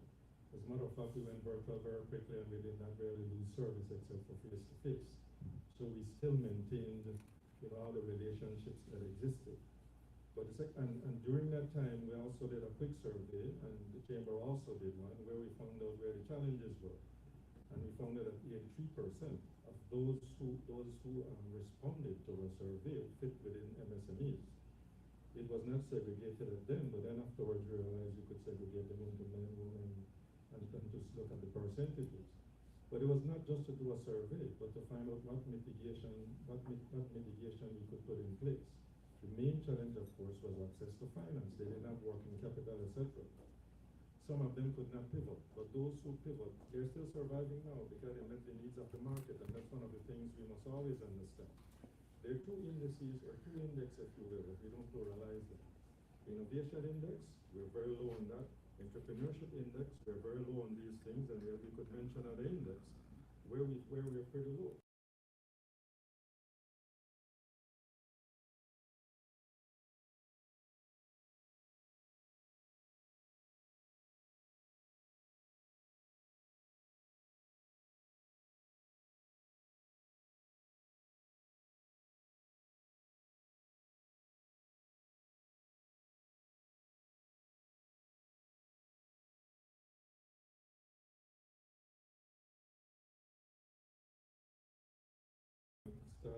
Starting a business. Some people believe you just want to register the business. That's not starting a business. It's registering it, the interconnection, the social security with the tax service. All of those things take a lot of time, and remember, there's a cost to frustration. That's an implicit cost, and many times people don't put that in. That's why we believe it's cheaper to shop in Chatamal, even though we wake up at 4 o'clock. There is a cost to that. And so what we have done now is to address those 11 indicators. One of them has to do with the whole digitization, if you will, of the company's registry, but there are others that are there. The other policy, or the policy that we put in place to embrace some of these things, is called a National Investment Policy and Strategy. and it's broad-based because it includes MSMEs as well, because they do invest. And to make the landscape for investment more welcoming for this country, we look at very broad-based, we listen to all the criticism. In fact, the consultant who did the policy with all the consultation is from Spain. It's not even a Belizean. And so therefore they had no material interest to make sure that whatever we heard were incorporated. That document and that policy is now completed as a draft and should go to the Prime Minister, the Cabinet very shortly as well. Because the world is saying, I have $1 to invest, but if you don't make it attractive for me, there's so many opportunities that I can undertake. And there is something called investment flight. If we lose it, it's not going to come back. And so therefore, these are the things that we're working on. You have the input, even, and the other aspect of it now is, I'm also a part of all the different trade negotiation teams that take place for Belize. And one of the things I'm finding out, they're calling the names of fruits, etc., that I didn't even know existed. And most of them are led by females. Most of these are led by females. So whenever we're negotiating, before we go to negotiation, I talk to the chamber. We sit with the chamber because we can't say we know what the challenges are. We can't say we know what products are ready. And you can't trade an idea because the country you're negotiating with have products that are ready. They don't have ideas, and there must be a maturity date to what you want to trade. And so these are some of the things that we've been looking at, and we're addressing it wholesomely, as my colleagues are saying. We can't do it alone. We must come to the table, otherwise you waste resources, human and otherwise. What we need to know are what are those gaps and deficiencies that exist so we can build our human capacity to become even more competitive, to deliver on the services that we have to deliver.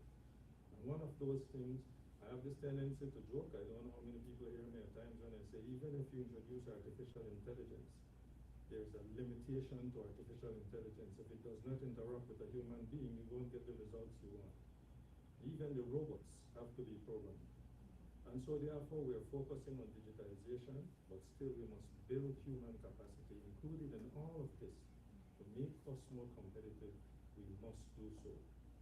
I recently sat on a panel where it was leveraging digital adept talent, and this was in the global arena. And the reason why I'm saying this is we were able to speak and to listen to what others are saying. And so while I was presenting, I was also listening and brought back information on how we can make ourselves even better. Because nothing is wrong with sharing best practices. And this is what we must do. Because as we support the digital agenda, we can't just support it verbally. It simply means that whatever they come up with, we are part of that whole landscape, and that the efficiencies that we want that will make us more competitive will then be realized. Let's keep the mic right there for the next question. So, a theme that has been discussed over and over, and you guys mentioned is data, right? So I want to say, what are some of the data challenges you have identified in policy and program development, and what could we do to start to bridge that? And I want to put a special thing in there for Ms. Sprout and to us. We're talking about technology as this great positive disruptor, right? And how do we don't even know, for example, I don't know where I can get up-to-date stats on internet penetration at a macro level and mobile penetration at a macro level in Belize, and it's even worse in terms of sex disaggregation in access to that. So from a policy perspective specifically, how do we address that? I'll let Dr. Larry go first. And let me start by saying this. I sat in a board meeting in Salvador, and somebody tells me, the data shows Belize has 12,000 MSMEs. So I said, but where did you get that from? From the SIB. Then I checked SIB says 8,000.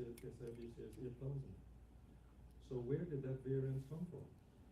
If your data and my data are different, then it's not reliable nor valid, and you cannot use it for decision making.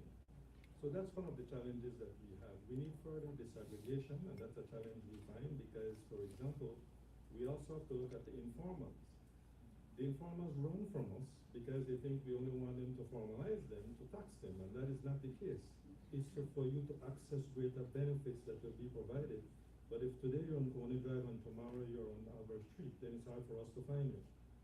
So it means we must set up some mechanism, a reservoir, and do the survey, but do the survey in such a way, and of course, you know, when you're surveying like that, it's best to do a sample because you can't really get everybody. But if I collect data, and we agree that this will be the reservoir, then I must speak to Alexa. I must speak to Osman. I must speak to Yoshida. So that when we say this is Belize data and you press a key, everybody gets the same data. But if you get different data, then the question comes, I mean, okay, where did you collect yours from? Because believe me, I could fill out a questionnaire and never leave my office. And I could tell you how much they're there because I fill it out all myself. I don't know who it is. So the validity, the reliability, you know, these are things that are very, very important because when it comes to decision making, we are very interlinked with customs through ASICUDA. And we press that green button to access certain things. Even though you see people have their stuff out there, if you get a concession from government, it's really, Beltrade is the driver. Beltrade press the green button and customs releases it. That's how it works. But at times, it's hard for us to do certain things, again, because of some of these challenges. And so it's important then to develop some kind of survey, Chris, as you did. And Chris used I think it was a financial formula to get your sample. But what percentage of it and how disaggregated and how representative it was? Because for those who like to do research, we have to make sure that our sample is representative of the population and that whatever we see, because through research you don't save the world, but you need reliable data in order to do so. And there must be some digital mechanism that will allow us to freely access that in a very simplified manner. And then now I'll pass it back to you. Great, thank you so much. But yes, likewise, I think one of the major challenges that we've seen, as Dr. Leroy said, is, I would say, the differences in data collection, and I think Dr. Osman will be able to add more on that from the SIV perspective. But one of the key challenges is if I'm collecting data on, let's say, percentages of women-owned businesses, but my definition of that indicator and the way I collect that indicator is completely different from how Beltrade does it. The methodology is different, then the results will be different. So the standardization of methodology, the standardization of data collection tools is a necessary enabling condition for us to be able to have data that's valid, as Dr. Leroy said. But in addition to that, we need to have the infrastructure that supports that data sharing. And that's one of the key elements that the National Digital Agenda actually highlight, the need for us to improve data management. And we're not just talking about data collection, but the quality of that data, the authenticity.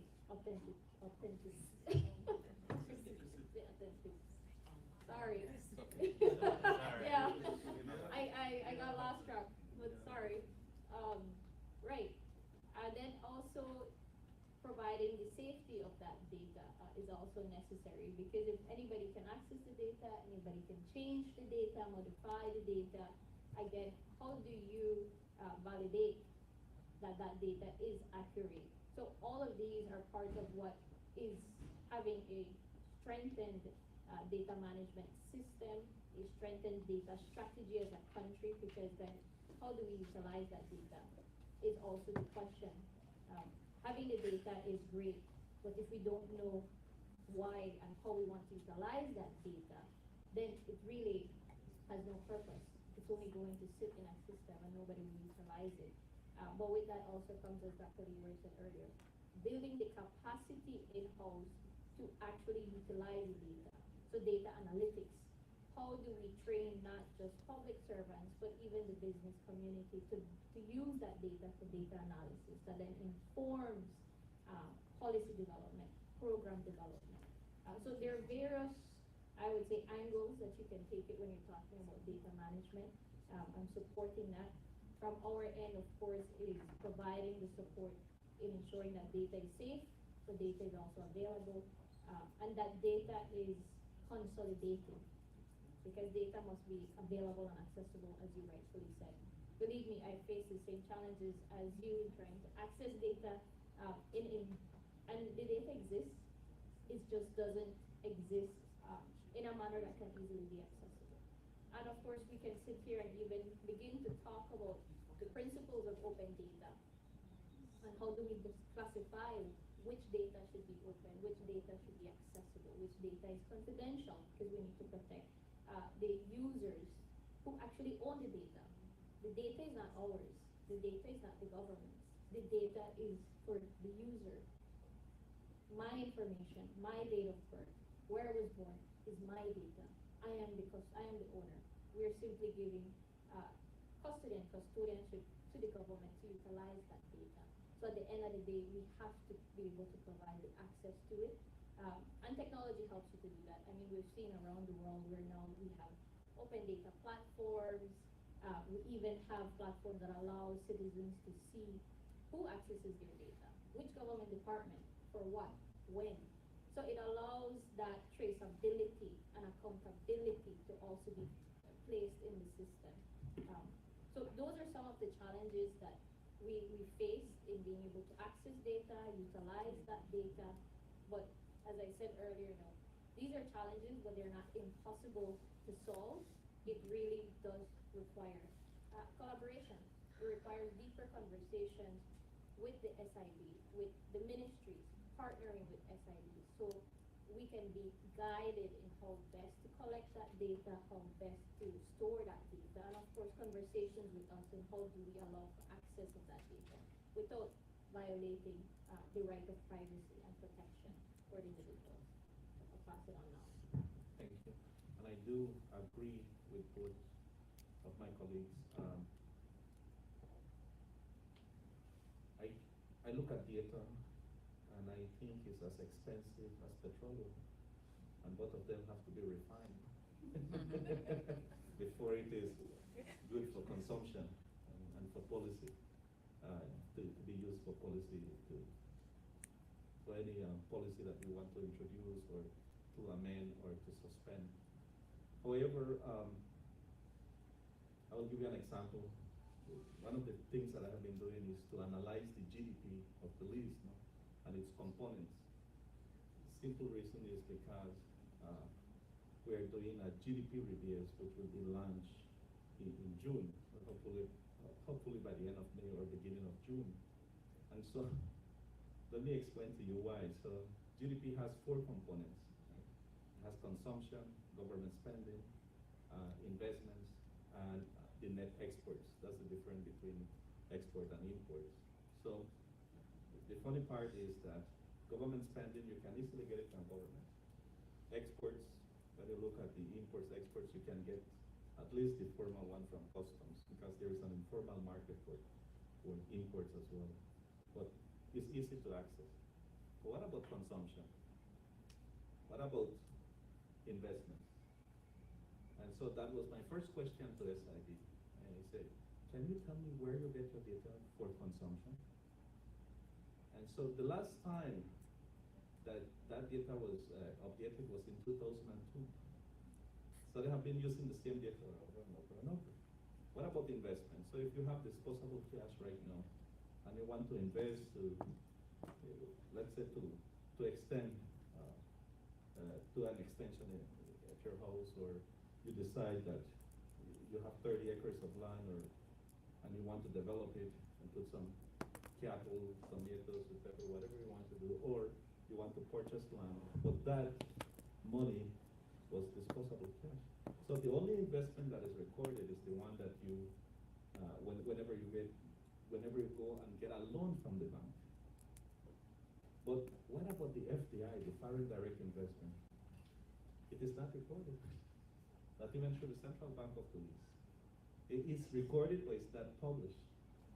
Okay? So if you go to their website, you will not find it. And these are key data. So we are looking at And why I bring the GDP because it's the only indicator that indicates to us whether the economy is growing or not. And so we have a problem at the highest level. Now you look at data for policy makers. This is a secret, right? So hopefully it doesn't come out from this room, so turn off camera. No, but look at policy makers. Our leaders would go to the House of Representatives, and there would be debates on personal opinion, but not on real. Okay? So I'm going from the highest level coming right down. So policy makers. Okay? Then we look at business. When you look at Walmart, they can tell you exactly when they should have all the cashiers working, when they should only have 50% of the cashiers operating, because they have tested and retested their data, and they know when there is a high inflow of claims. And so what does this do? It helps to make their business efficient, productive, and more important, the only incentive why a business person will invest or an entrepreneur, which is profitable. They will get their profit. Nothing wrong when they get their profit. That is why they are investing. Okay? But what about when we look now, if I ask right now, how many women are employed in Belize? And can you tell me how many of them are at management level? How many of them are supervisors level? How many are cleaners? How many are secretaries? How many are cashiers?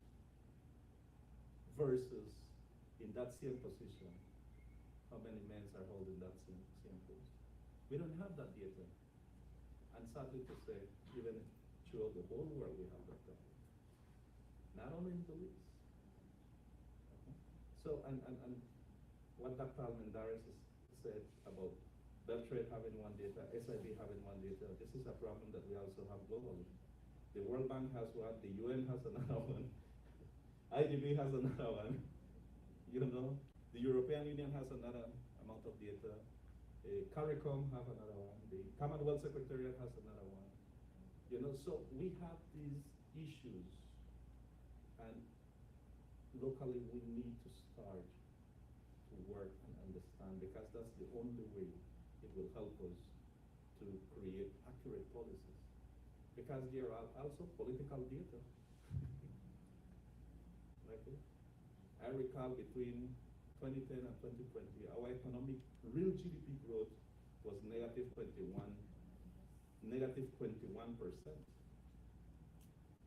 Let me say it again, between 2010 and 2020, our real GDP growth of Belize's economy was negative 0.21% growth. But politically it was campaigned that they had the biggest and fastest growing economy. But how many people knew the reality?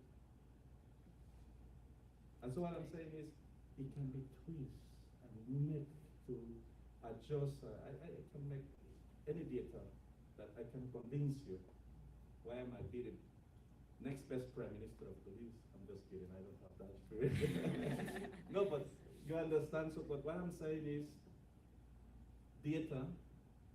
I'm passionate about data because I have a postgraduate degree in data analysis, and I love it. Okay, so but data should be the main ingredient for policymakers, and that's where we're failing. Okay, coordination is one of the things that we need. So, for example, and I will end with this. You look at Social Security labor force, they have one number. SID has another one. Okay? And we need to refine, we need to understand that we need accurate data, as Dr. Almendares has said. If not, the data is not valid. Thank you. Well, Data, as we all know, is very important. You can't make the right decisions without data. And as was said, if it's not accurate, you're still not making the right decisions, even if you have the data. For us at the chamber, our membership, women, everyone, the top service that we offer out of the long array of services, the most important is championing, which deals with advocacy and lobbying with the government. Because if the business environment is not enabling for them to do business, it doesn't make sense. So they look to us for that, and we can only go to the government and work with the government if we have data. And of course, we get data from the members. I will mention about that part lastly. But I want to touch on what was said before. I do have a check mark for the reservoir because it's all over the place. And I did notice, I noticed that before, like when I was reviewing the MSME strategy, because we were part of the committee, I noticed that this data existed for this, A, B, and C, and so I was able to spotlight, okay, did you check this? You're right.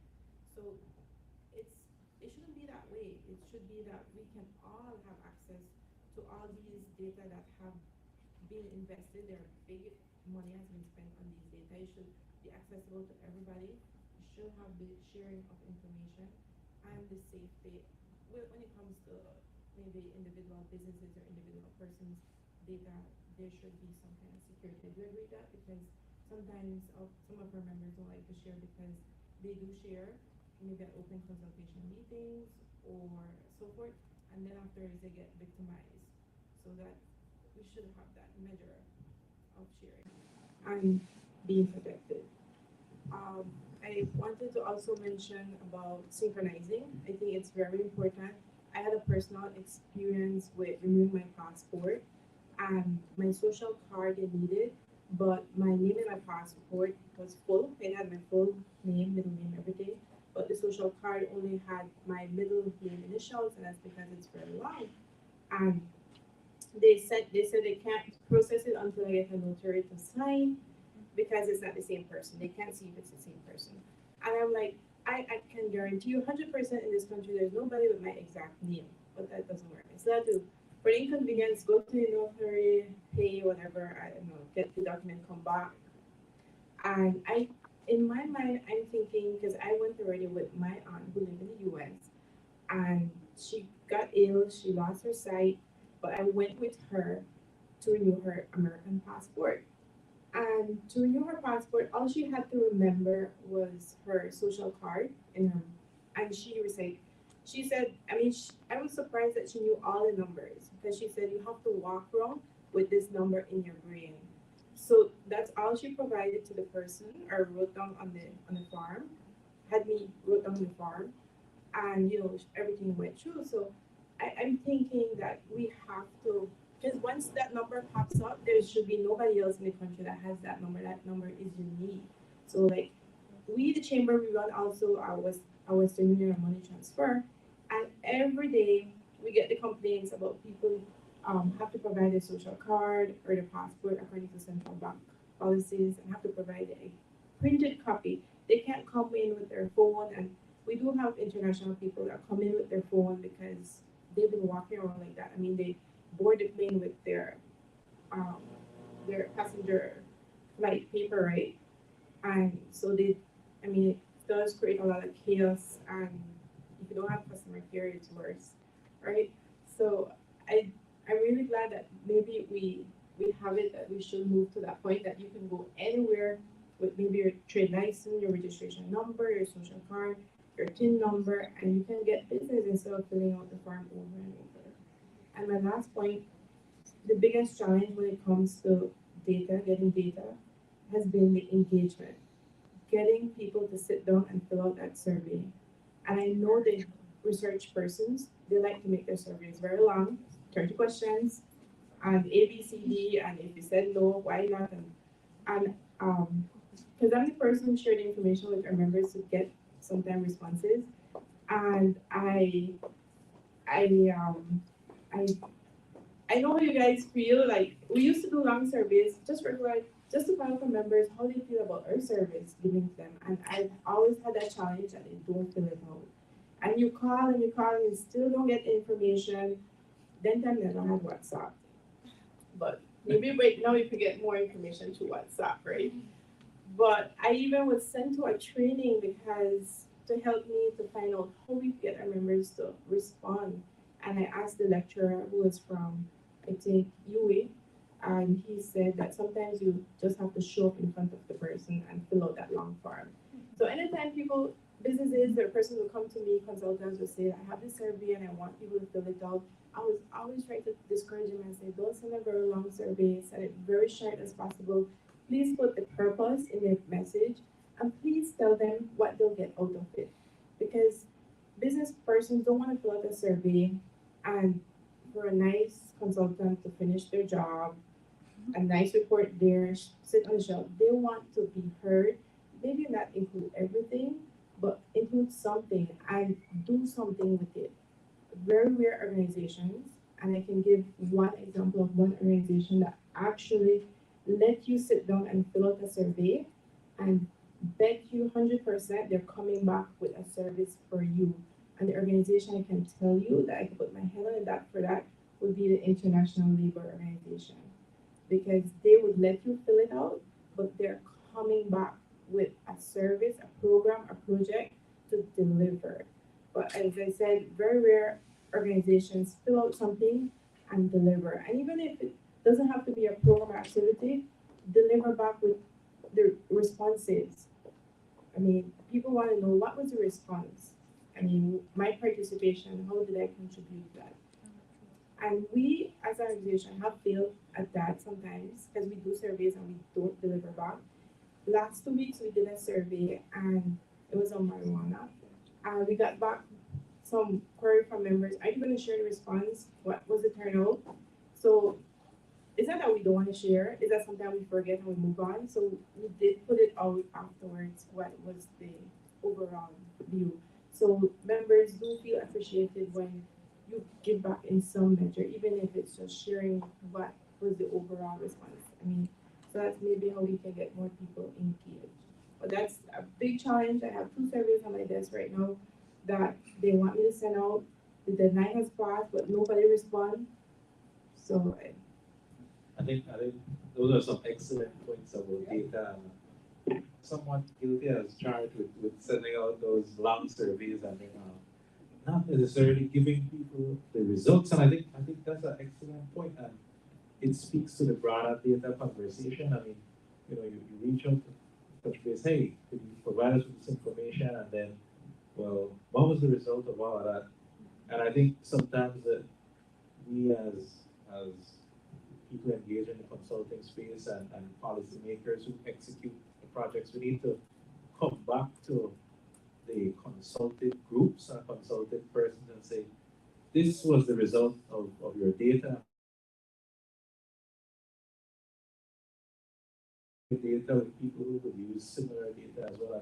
I think coming up with a sharing protocol, I heard so much stuff about SID and what they're doing.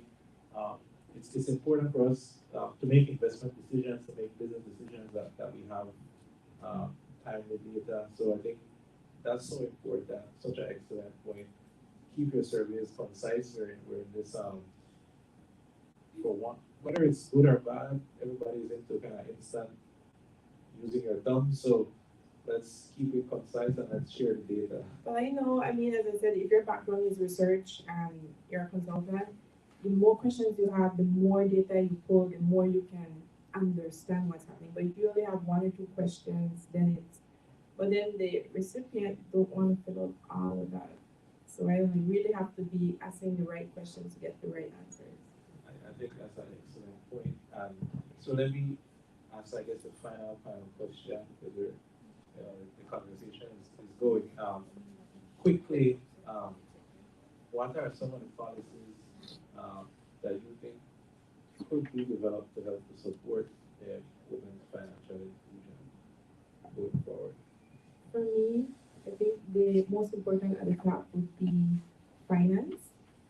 And with that, of course, those involved in the policy and legislation. I mean, once you get the finance opportunity, I think everything will trickle down and the ease of doing business. And I know as all my partners have mentioned, that's what they're working on. But finance and building and everything else that everybody has been mentioning? We need to move away from the traditional economic system and move into a modern economic system. So let me give you an example. The traditional economic system, for example, 20% of the leases revenue, for government revenues come from fuel, from the pump, to 20%. Now with the decarbonize of the transport system, where we're moving now to the electric vehicles, the question is where the money will come from. So there is the question we need to look into access and more money. It might be dividends. No, but that's right. We need to move away from the traditional into a modern system. And so there is one of the policies that the leads need to work, and we need to decarbonize as well the agricultural system, okay, the industry, whereby now we can move on to a policy that we need is a legislation for carbon credits. There is a big market there, and one that will definitely replace the revenues that has been collected from fuel.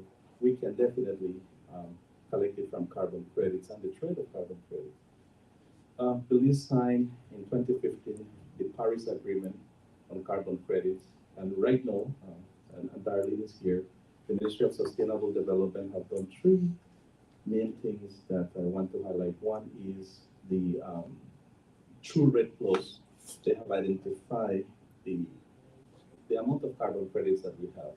And I do not remember exactly the number, but if we are to sell those carbon credits right now, we will be making around 100 billion to 500 million US dollars. And then we have now the NDCs, which is the National Determined Contribution of Carbon Credits. Is also developed by the Ministry of Sustainable Development, and the low emission policy. Now, these policies are tied where we can access more money. Okay. And so, policies that will help us attract money directly and then indirectly, because we will lean now into the green climate finance. And so, if we can access more money, so earlier I spoke about accreditation that has to be done, and it will be done to access concessionary loans. But what about all the other entities that are out here? So I believe, and I would recommend to any female, please develop plans that are in line with climate finance. Think on that direction. And whatever you do, try to put it on that side. Why? Simply because Belize is among the top 10 countries in the world that is most vulnerable to climate change. And we have to tap on that and turn it into dollars and cents. I think for me, it's really supporting inclusion. And when we think about inclusion, you can think from it from the point of view of access, adoption, and application. And in order to really support inclusion, we need to take a different approach to the way we design our programs, to the way we design our systems. And it's really for it to be more user-driven. And I think that's one of the key areas that, as a unit, we've been pushing forward in really trying to assess who are we designing these systems for? Who is the actual user? What is the environment that they operate in? And how do we ensure that the system that we're designing is actually fit for that person? And we call it the persona. We understand that person. We understand as a woman, what are some of the challenges that you may have in accessing a service? How do you become aware of the service? How do you access that service? How do you engage throughout that service process? And what are the challenges that you're having, your pain points? Because the persona pain points will be different. My challenges will be certainly different from a business, certainly different from an employee. So we need to begin to design systems catered to the user and have it be driven by the user. And that requires greater engagement with the actual users of those systems. I think we have traditionally, from a system development perspective, we've made a lot of assumptions in thinking that we fully understand the challenge that exists, that we fully understand what the solution should be without engaging the actual users. And then we design these magnificent systems. But when we release it, there's no update. And we wonder and ask why. And then when you go and sit with a persona, they say, well, well, the person who needs to access it maybe can't read in English, for example. Or the person who's viewing the platform is colorblind. So it brings up discussions of having a system that is also accessible in the sense that we understand the challenges, not just physically, infrastructurally wise, but even environment wise. How can they access that? And I wanted to highlight too that earlier I forgot to mention that one of the key areas that we're also been focused when it comes to inclusion is accessibility to Wi-Fi, accessibility to data. So we've been discussing with key partners, even Beltrade, in piloting digital labs around the country because we understand that there is an underserved population, and that even if we release a mobile application, we take every single system online, if we do not give you the access to be able to use that system, we really aren't solving the problem for you. Of course, it's going to be a check mark for us, but there's going to be no impact. So that's why I say for us it's really important to support the conversation and inclusion, to support the designing of systems and designing of policies that actually cater to access, adoption, which is preparing everybody to use that information, so digital literacy, and of course the application. Because there's also value in training not just youths, women, everyone in country to also be designers of these systems. There's a huge gap, I can say, when it comes to user design, user experience designers. So there is so much potential that can be accessed, and I just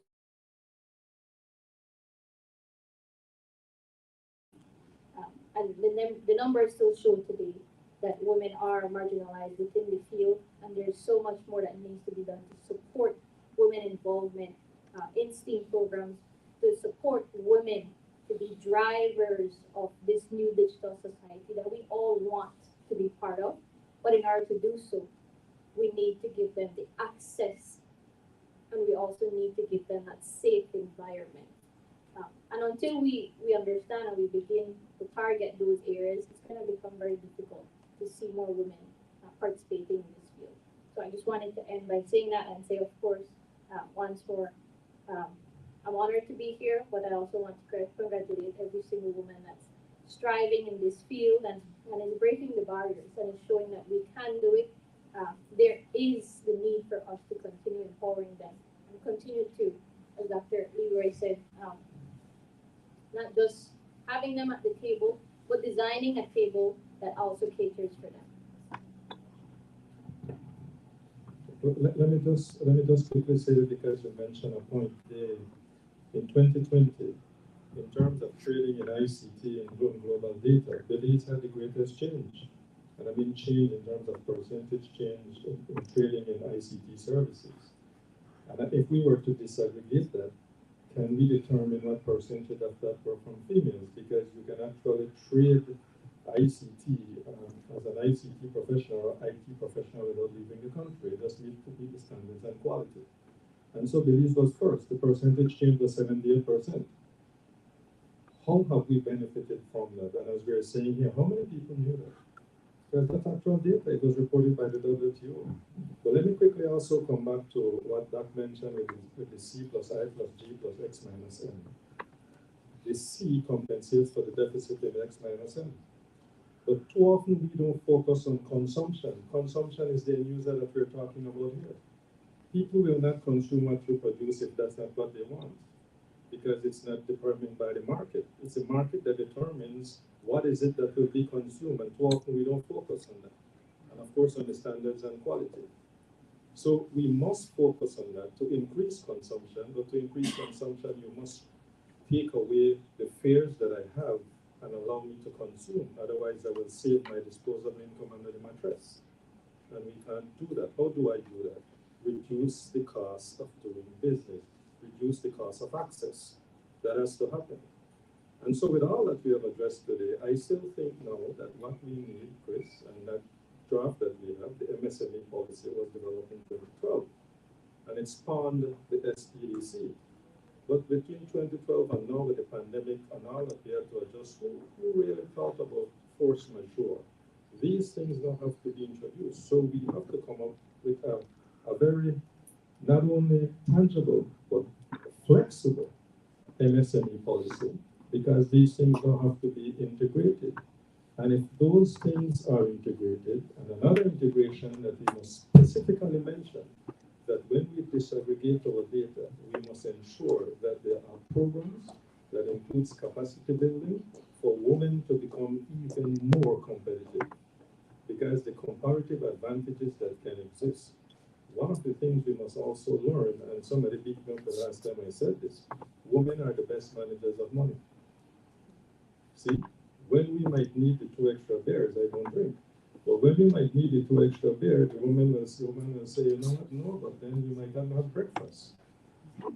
Although for some, they believe there are enough calories in a beer, and that if you consume one, that's breakfast right there.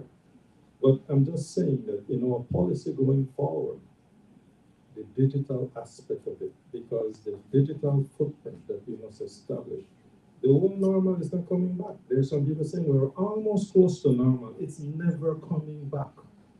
We transition. You don't have to travel somewhere to do business anymore. You can do it from this, you can do it from your phone. And some people said it has to be a smartphone. And I was jokingly saying yesterday, when you say smartphone, it must be one from speed limit. That's not true. It's functionality. It's functionality, and we must address the demographics though, because there's a demographic, there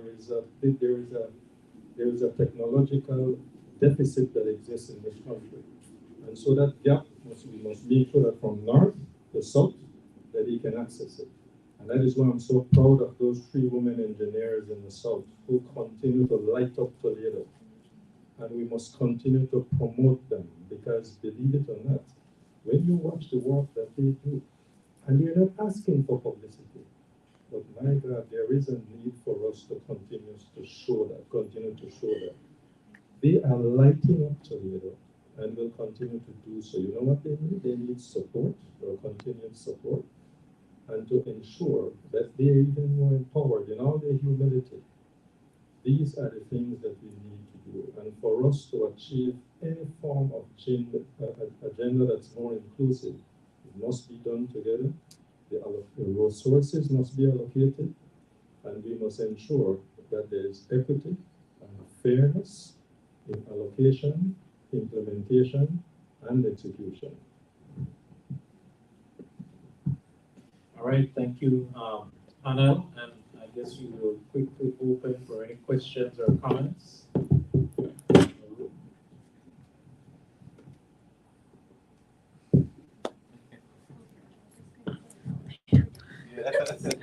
Hi, thank you all for this very good information. Just to share that with the SIB in terms of data, we do have a platform. We do have the Belize National Statistical System. It's a portal where we can trying to capture all the national data. The new medium-term development strategy indicators will be posted there. We have the SDG data there. Not all the data, right? Whatever we can manage to collect. But SIB would be embarking on another data request, and that is where we can see partnership. The portal actually has 2, the system actually has 2 portals. One would be to share the data for the data users, suppliers. They would be able to share it as the security and everything in place, and then there's another portal where anybody can access the data there. It's still not where we want it to be, but we're moving in that direction. So just to share that information with you all.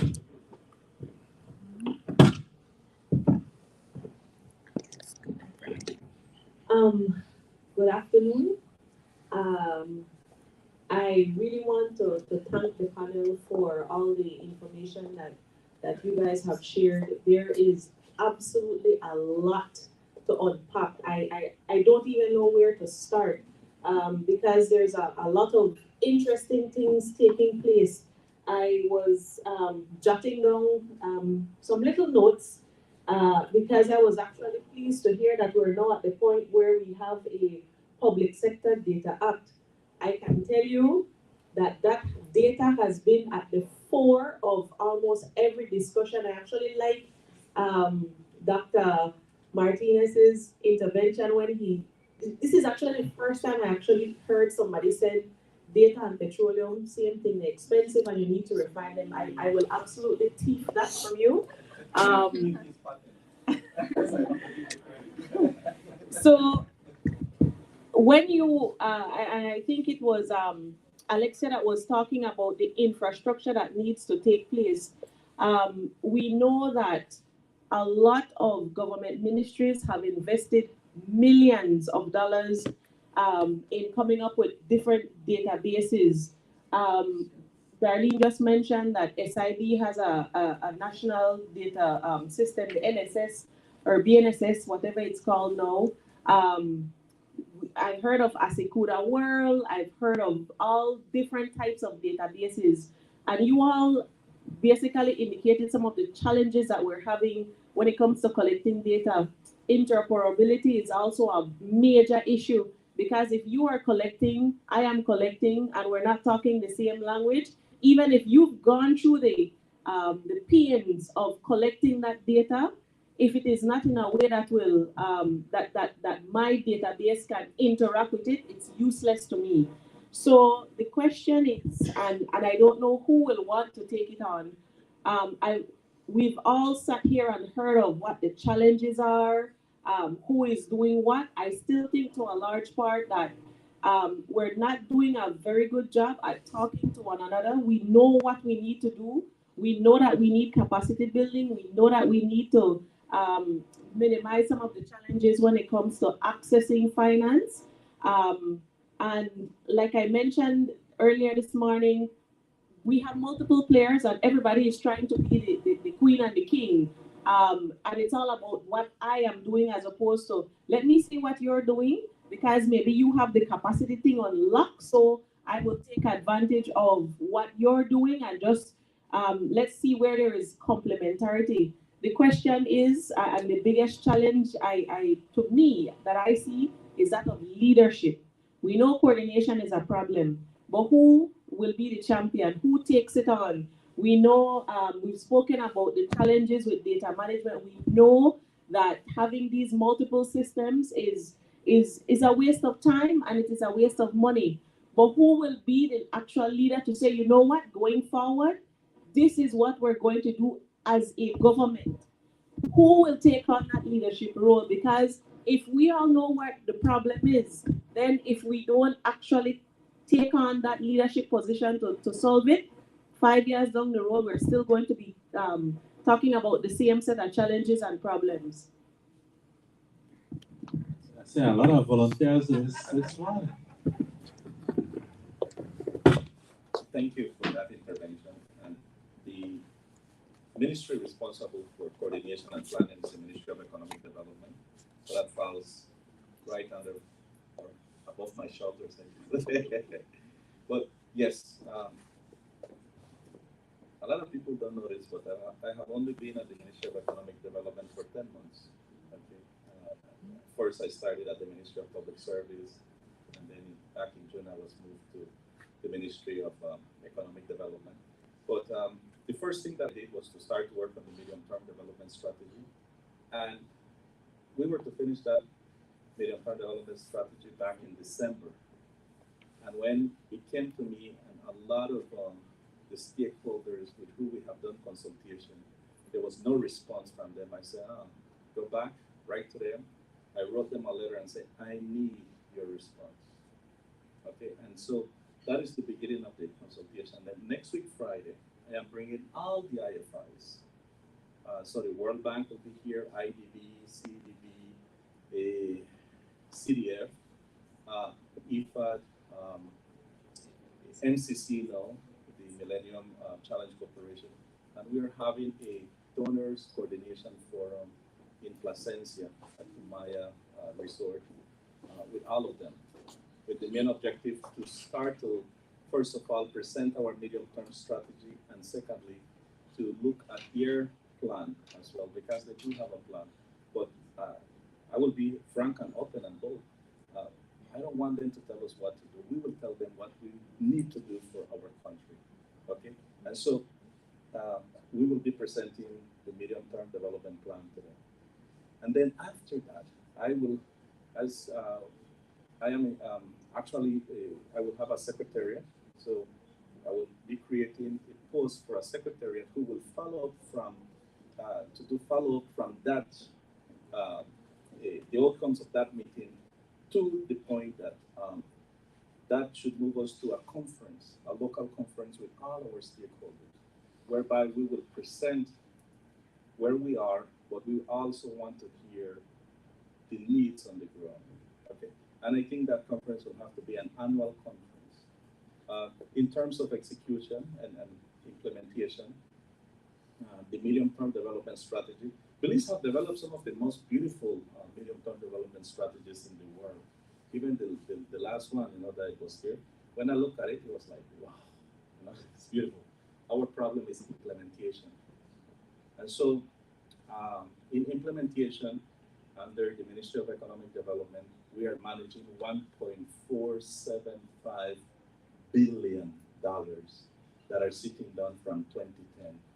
1.475 billion capital B for Belize, sitting down at the Ministry of Economic Development and other ministries.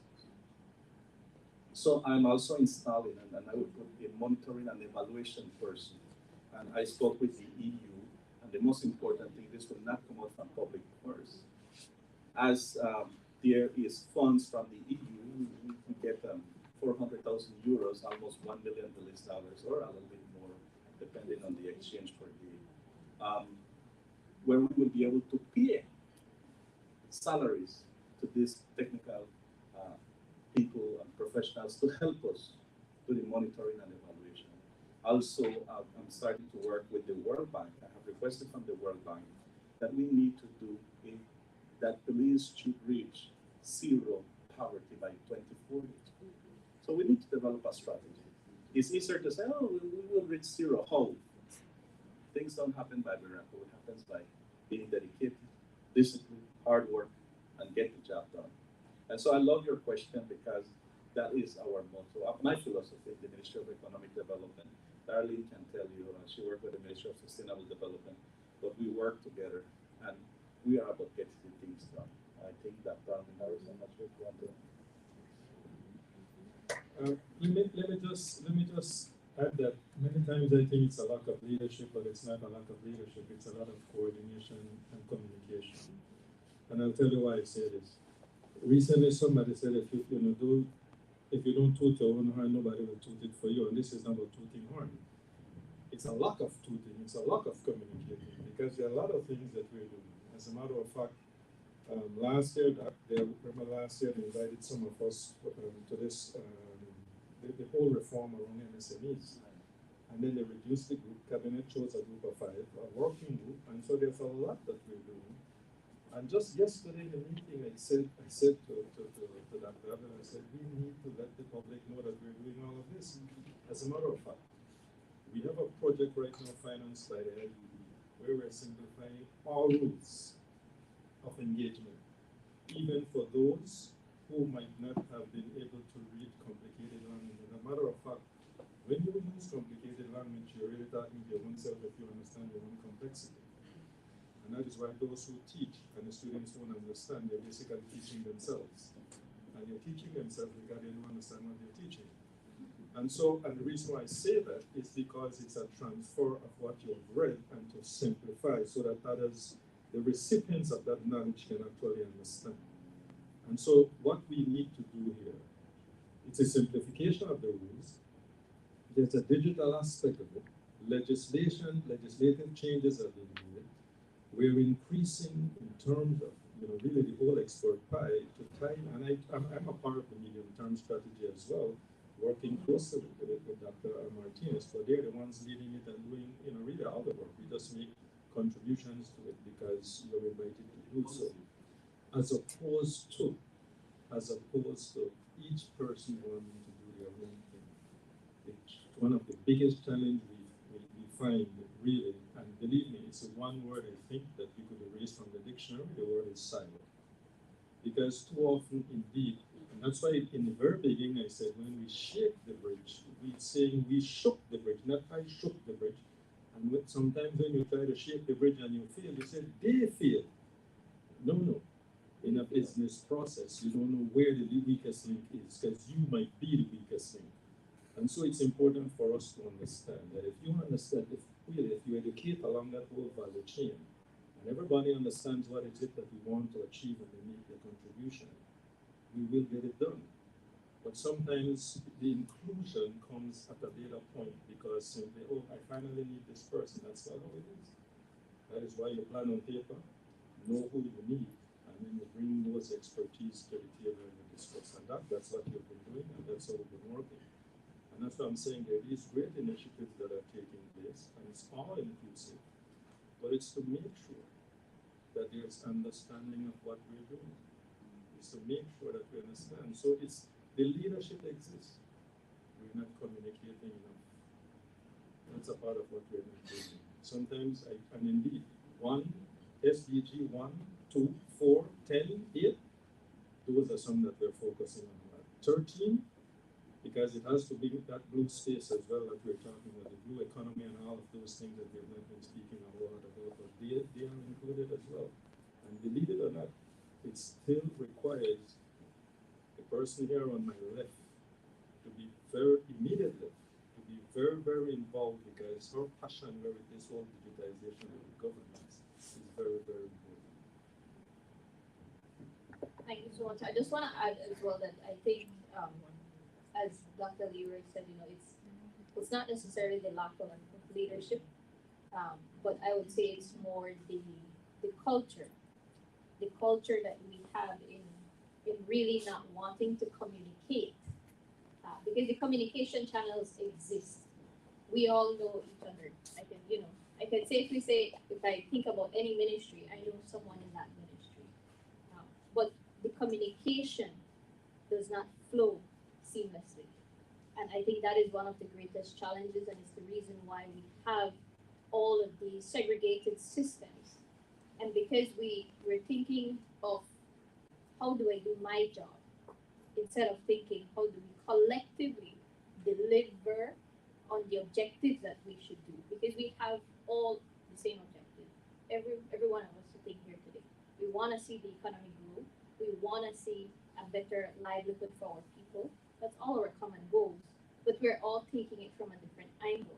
So we all need to communicate. So I would say we're all champions in our respective areas. It's more about being able to communicate better amongst each other. Certainly, I take your point in being able to share that information. And that's actually one of the key things that we always try to drive in conversations.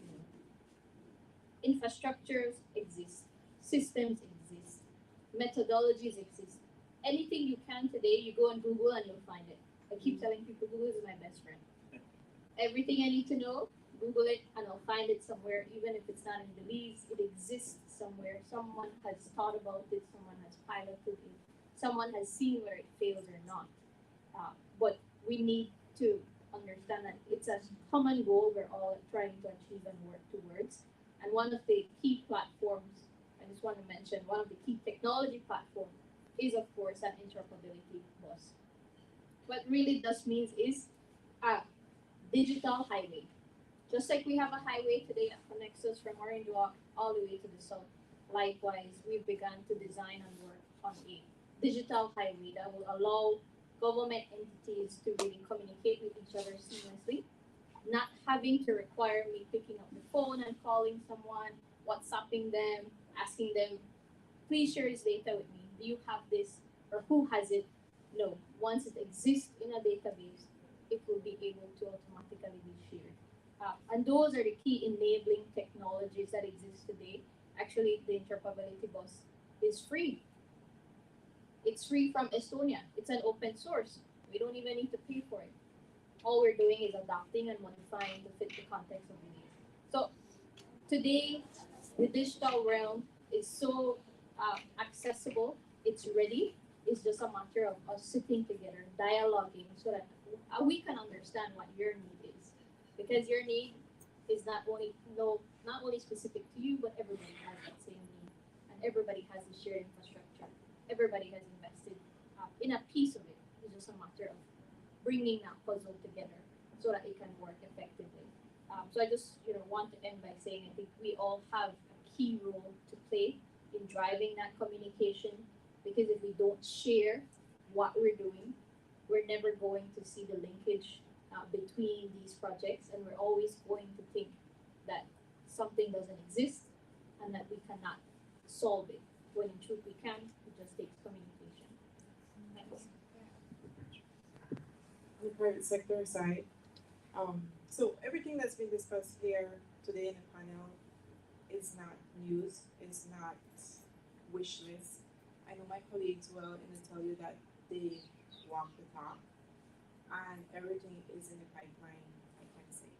When it comes to the private sector now, we are a membership-based organization. If you're a member of the chamber, you will be fully versed as to what we're doing when it comes to lobby and advocacy. As I said, that's what is our biggest number one service.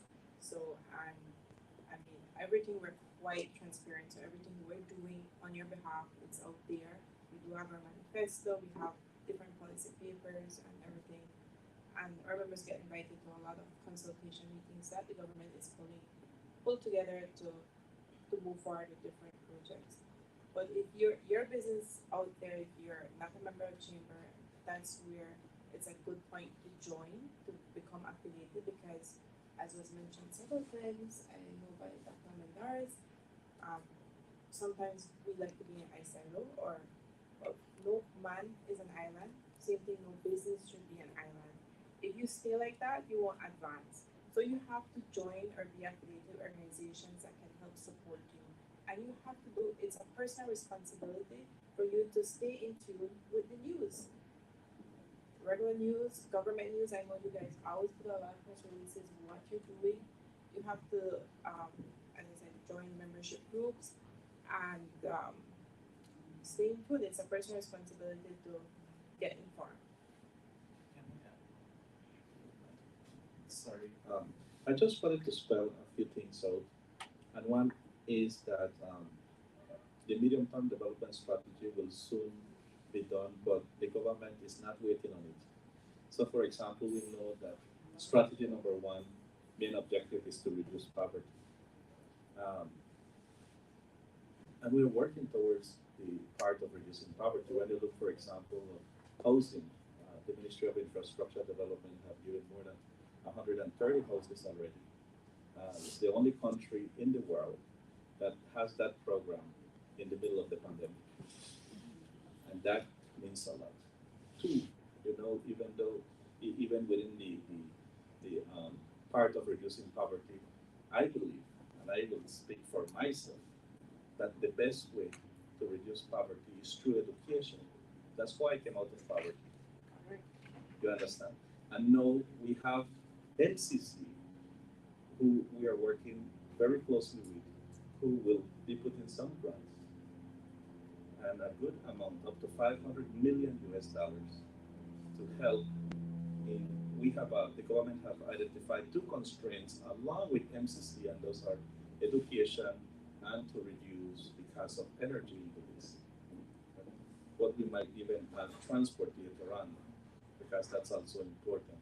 But and then you look, for example, the second point is the economic activity, and that's why we need to do the ease of doing business, which we have talked about. Two is, and we are working towards it. Policies do take a little bit of time. I mean, I could write a policy in 2 hours, but the Constitution said that you have to do consultations. You have to give enough days to You know, we have to do all those things. And so, but we are working towards it already. Then, when you look at the infrastructure development that this country is having right now, if you drive from the north to the south right now, I mean, the previous administration was known, their economic model was infrastructure development. But they did not have the amount of activities in infrastructure that we are seeing right now. From Corozal all the way to Toledo and villages, you know, because now we're helping farmers to have access to road access. In addition to that, to stimulate the MSMEs in the agro-productive sector. Okay, that's enough. We just signed an MOU now with the University of Belize. I signed that MOU last Monday. For the first time, a university will be engaged in a research, and we will put $100,000 for that research.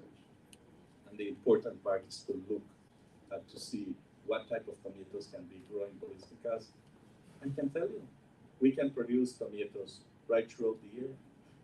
There is no need to import $3 billion of tomato every year, plus the informal market as well that's coming to the country.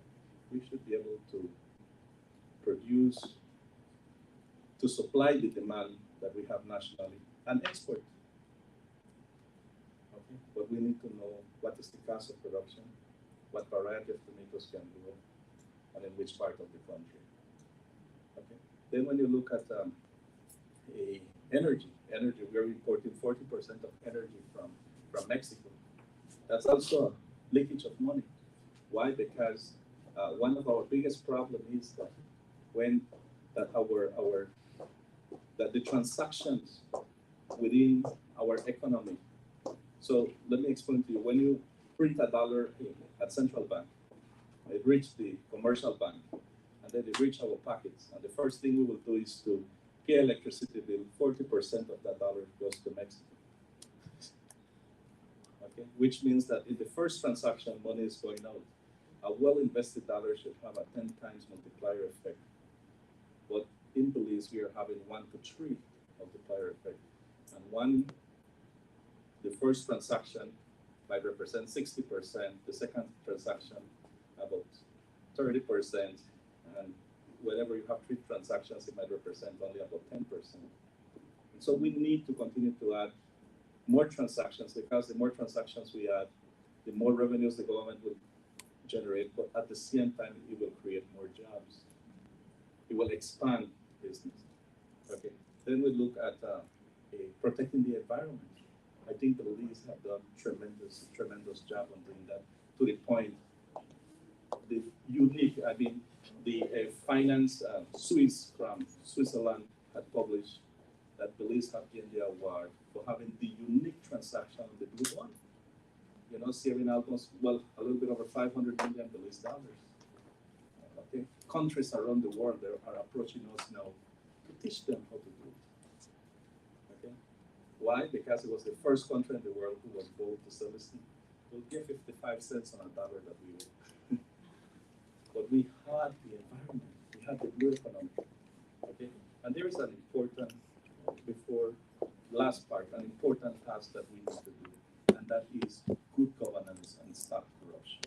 And that is also part of the medium-term strategy. A country who is not accountable to its people will not grow. And that's why we need to work towards a country that will be managed under good governance. Thank you. All right. Thank you. Thank you.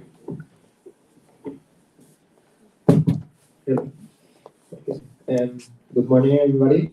My name is Miguel.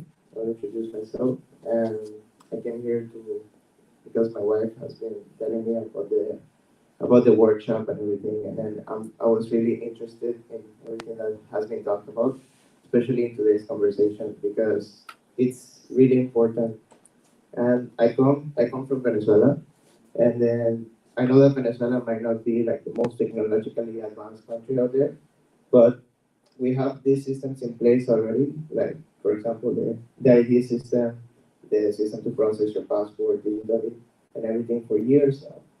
And I'm really satisfied to see that Belize is actually moving on that direction. And and I think the beauty of a country such as Belize is that we can have these talks with people that are influential. This is something that's not as accessible in a country like mine. And then I'm really excited to possibly, be here and be a part of all of this transformation that's happening. Because as coming from a country, I took all of those systems for granted, and then I didn't realize, the work that actually has to go into it. So I'm really excited for the future for Belize. Thank you. Well, if there are no further questions or comments, I know our panel has run significantly over our time, but can I ask you to give the panelists a round of applause, please? Excellent discussion. I'd like to thank all of you for attending today, and those of you who made it over the past 5 days or however many days you could make it, we thank you. Those who are tuning into the stream online, we're going to post the YouTube, so if you want to share with your colleagues who weren't able to attend in person, because it's an important dialogue, one that needs to continue. Even thank you to my team who helped to put this together. We talked about the deficit of females in IT. Or technician / guru is over there, Miss Brenda Lee, who helped a lot of the tech, designing the website and the app and everything that we did. To Miss Vicky, who did the presentation and called a lot of you to be here. Thank you all so much. This has been quite an interesting experience for all of us, and we hope that we can continue the conversations going forward. Thanks to Atlantic Bank, they actually showed up every day, and they're really big from a lot of the work that we do in MSME, the landscape. They really put their money where their mouth is, and really help to drive that portfolio, which includes a lot of women from the data, all of the people from the public sector, and supporting bodies to Digi, who also showed up all of the days that I've been here. Thank you so much. You're well positioned to be a key player in this digital transformation. And thank you all. Give yourselves a round of applause, and we hope we get to see many of you this evening, 6 o'clock at our closing session. So thank you, guys.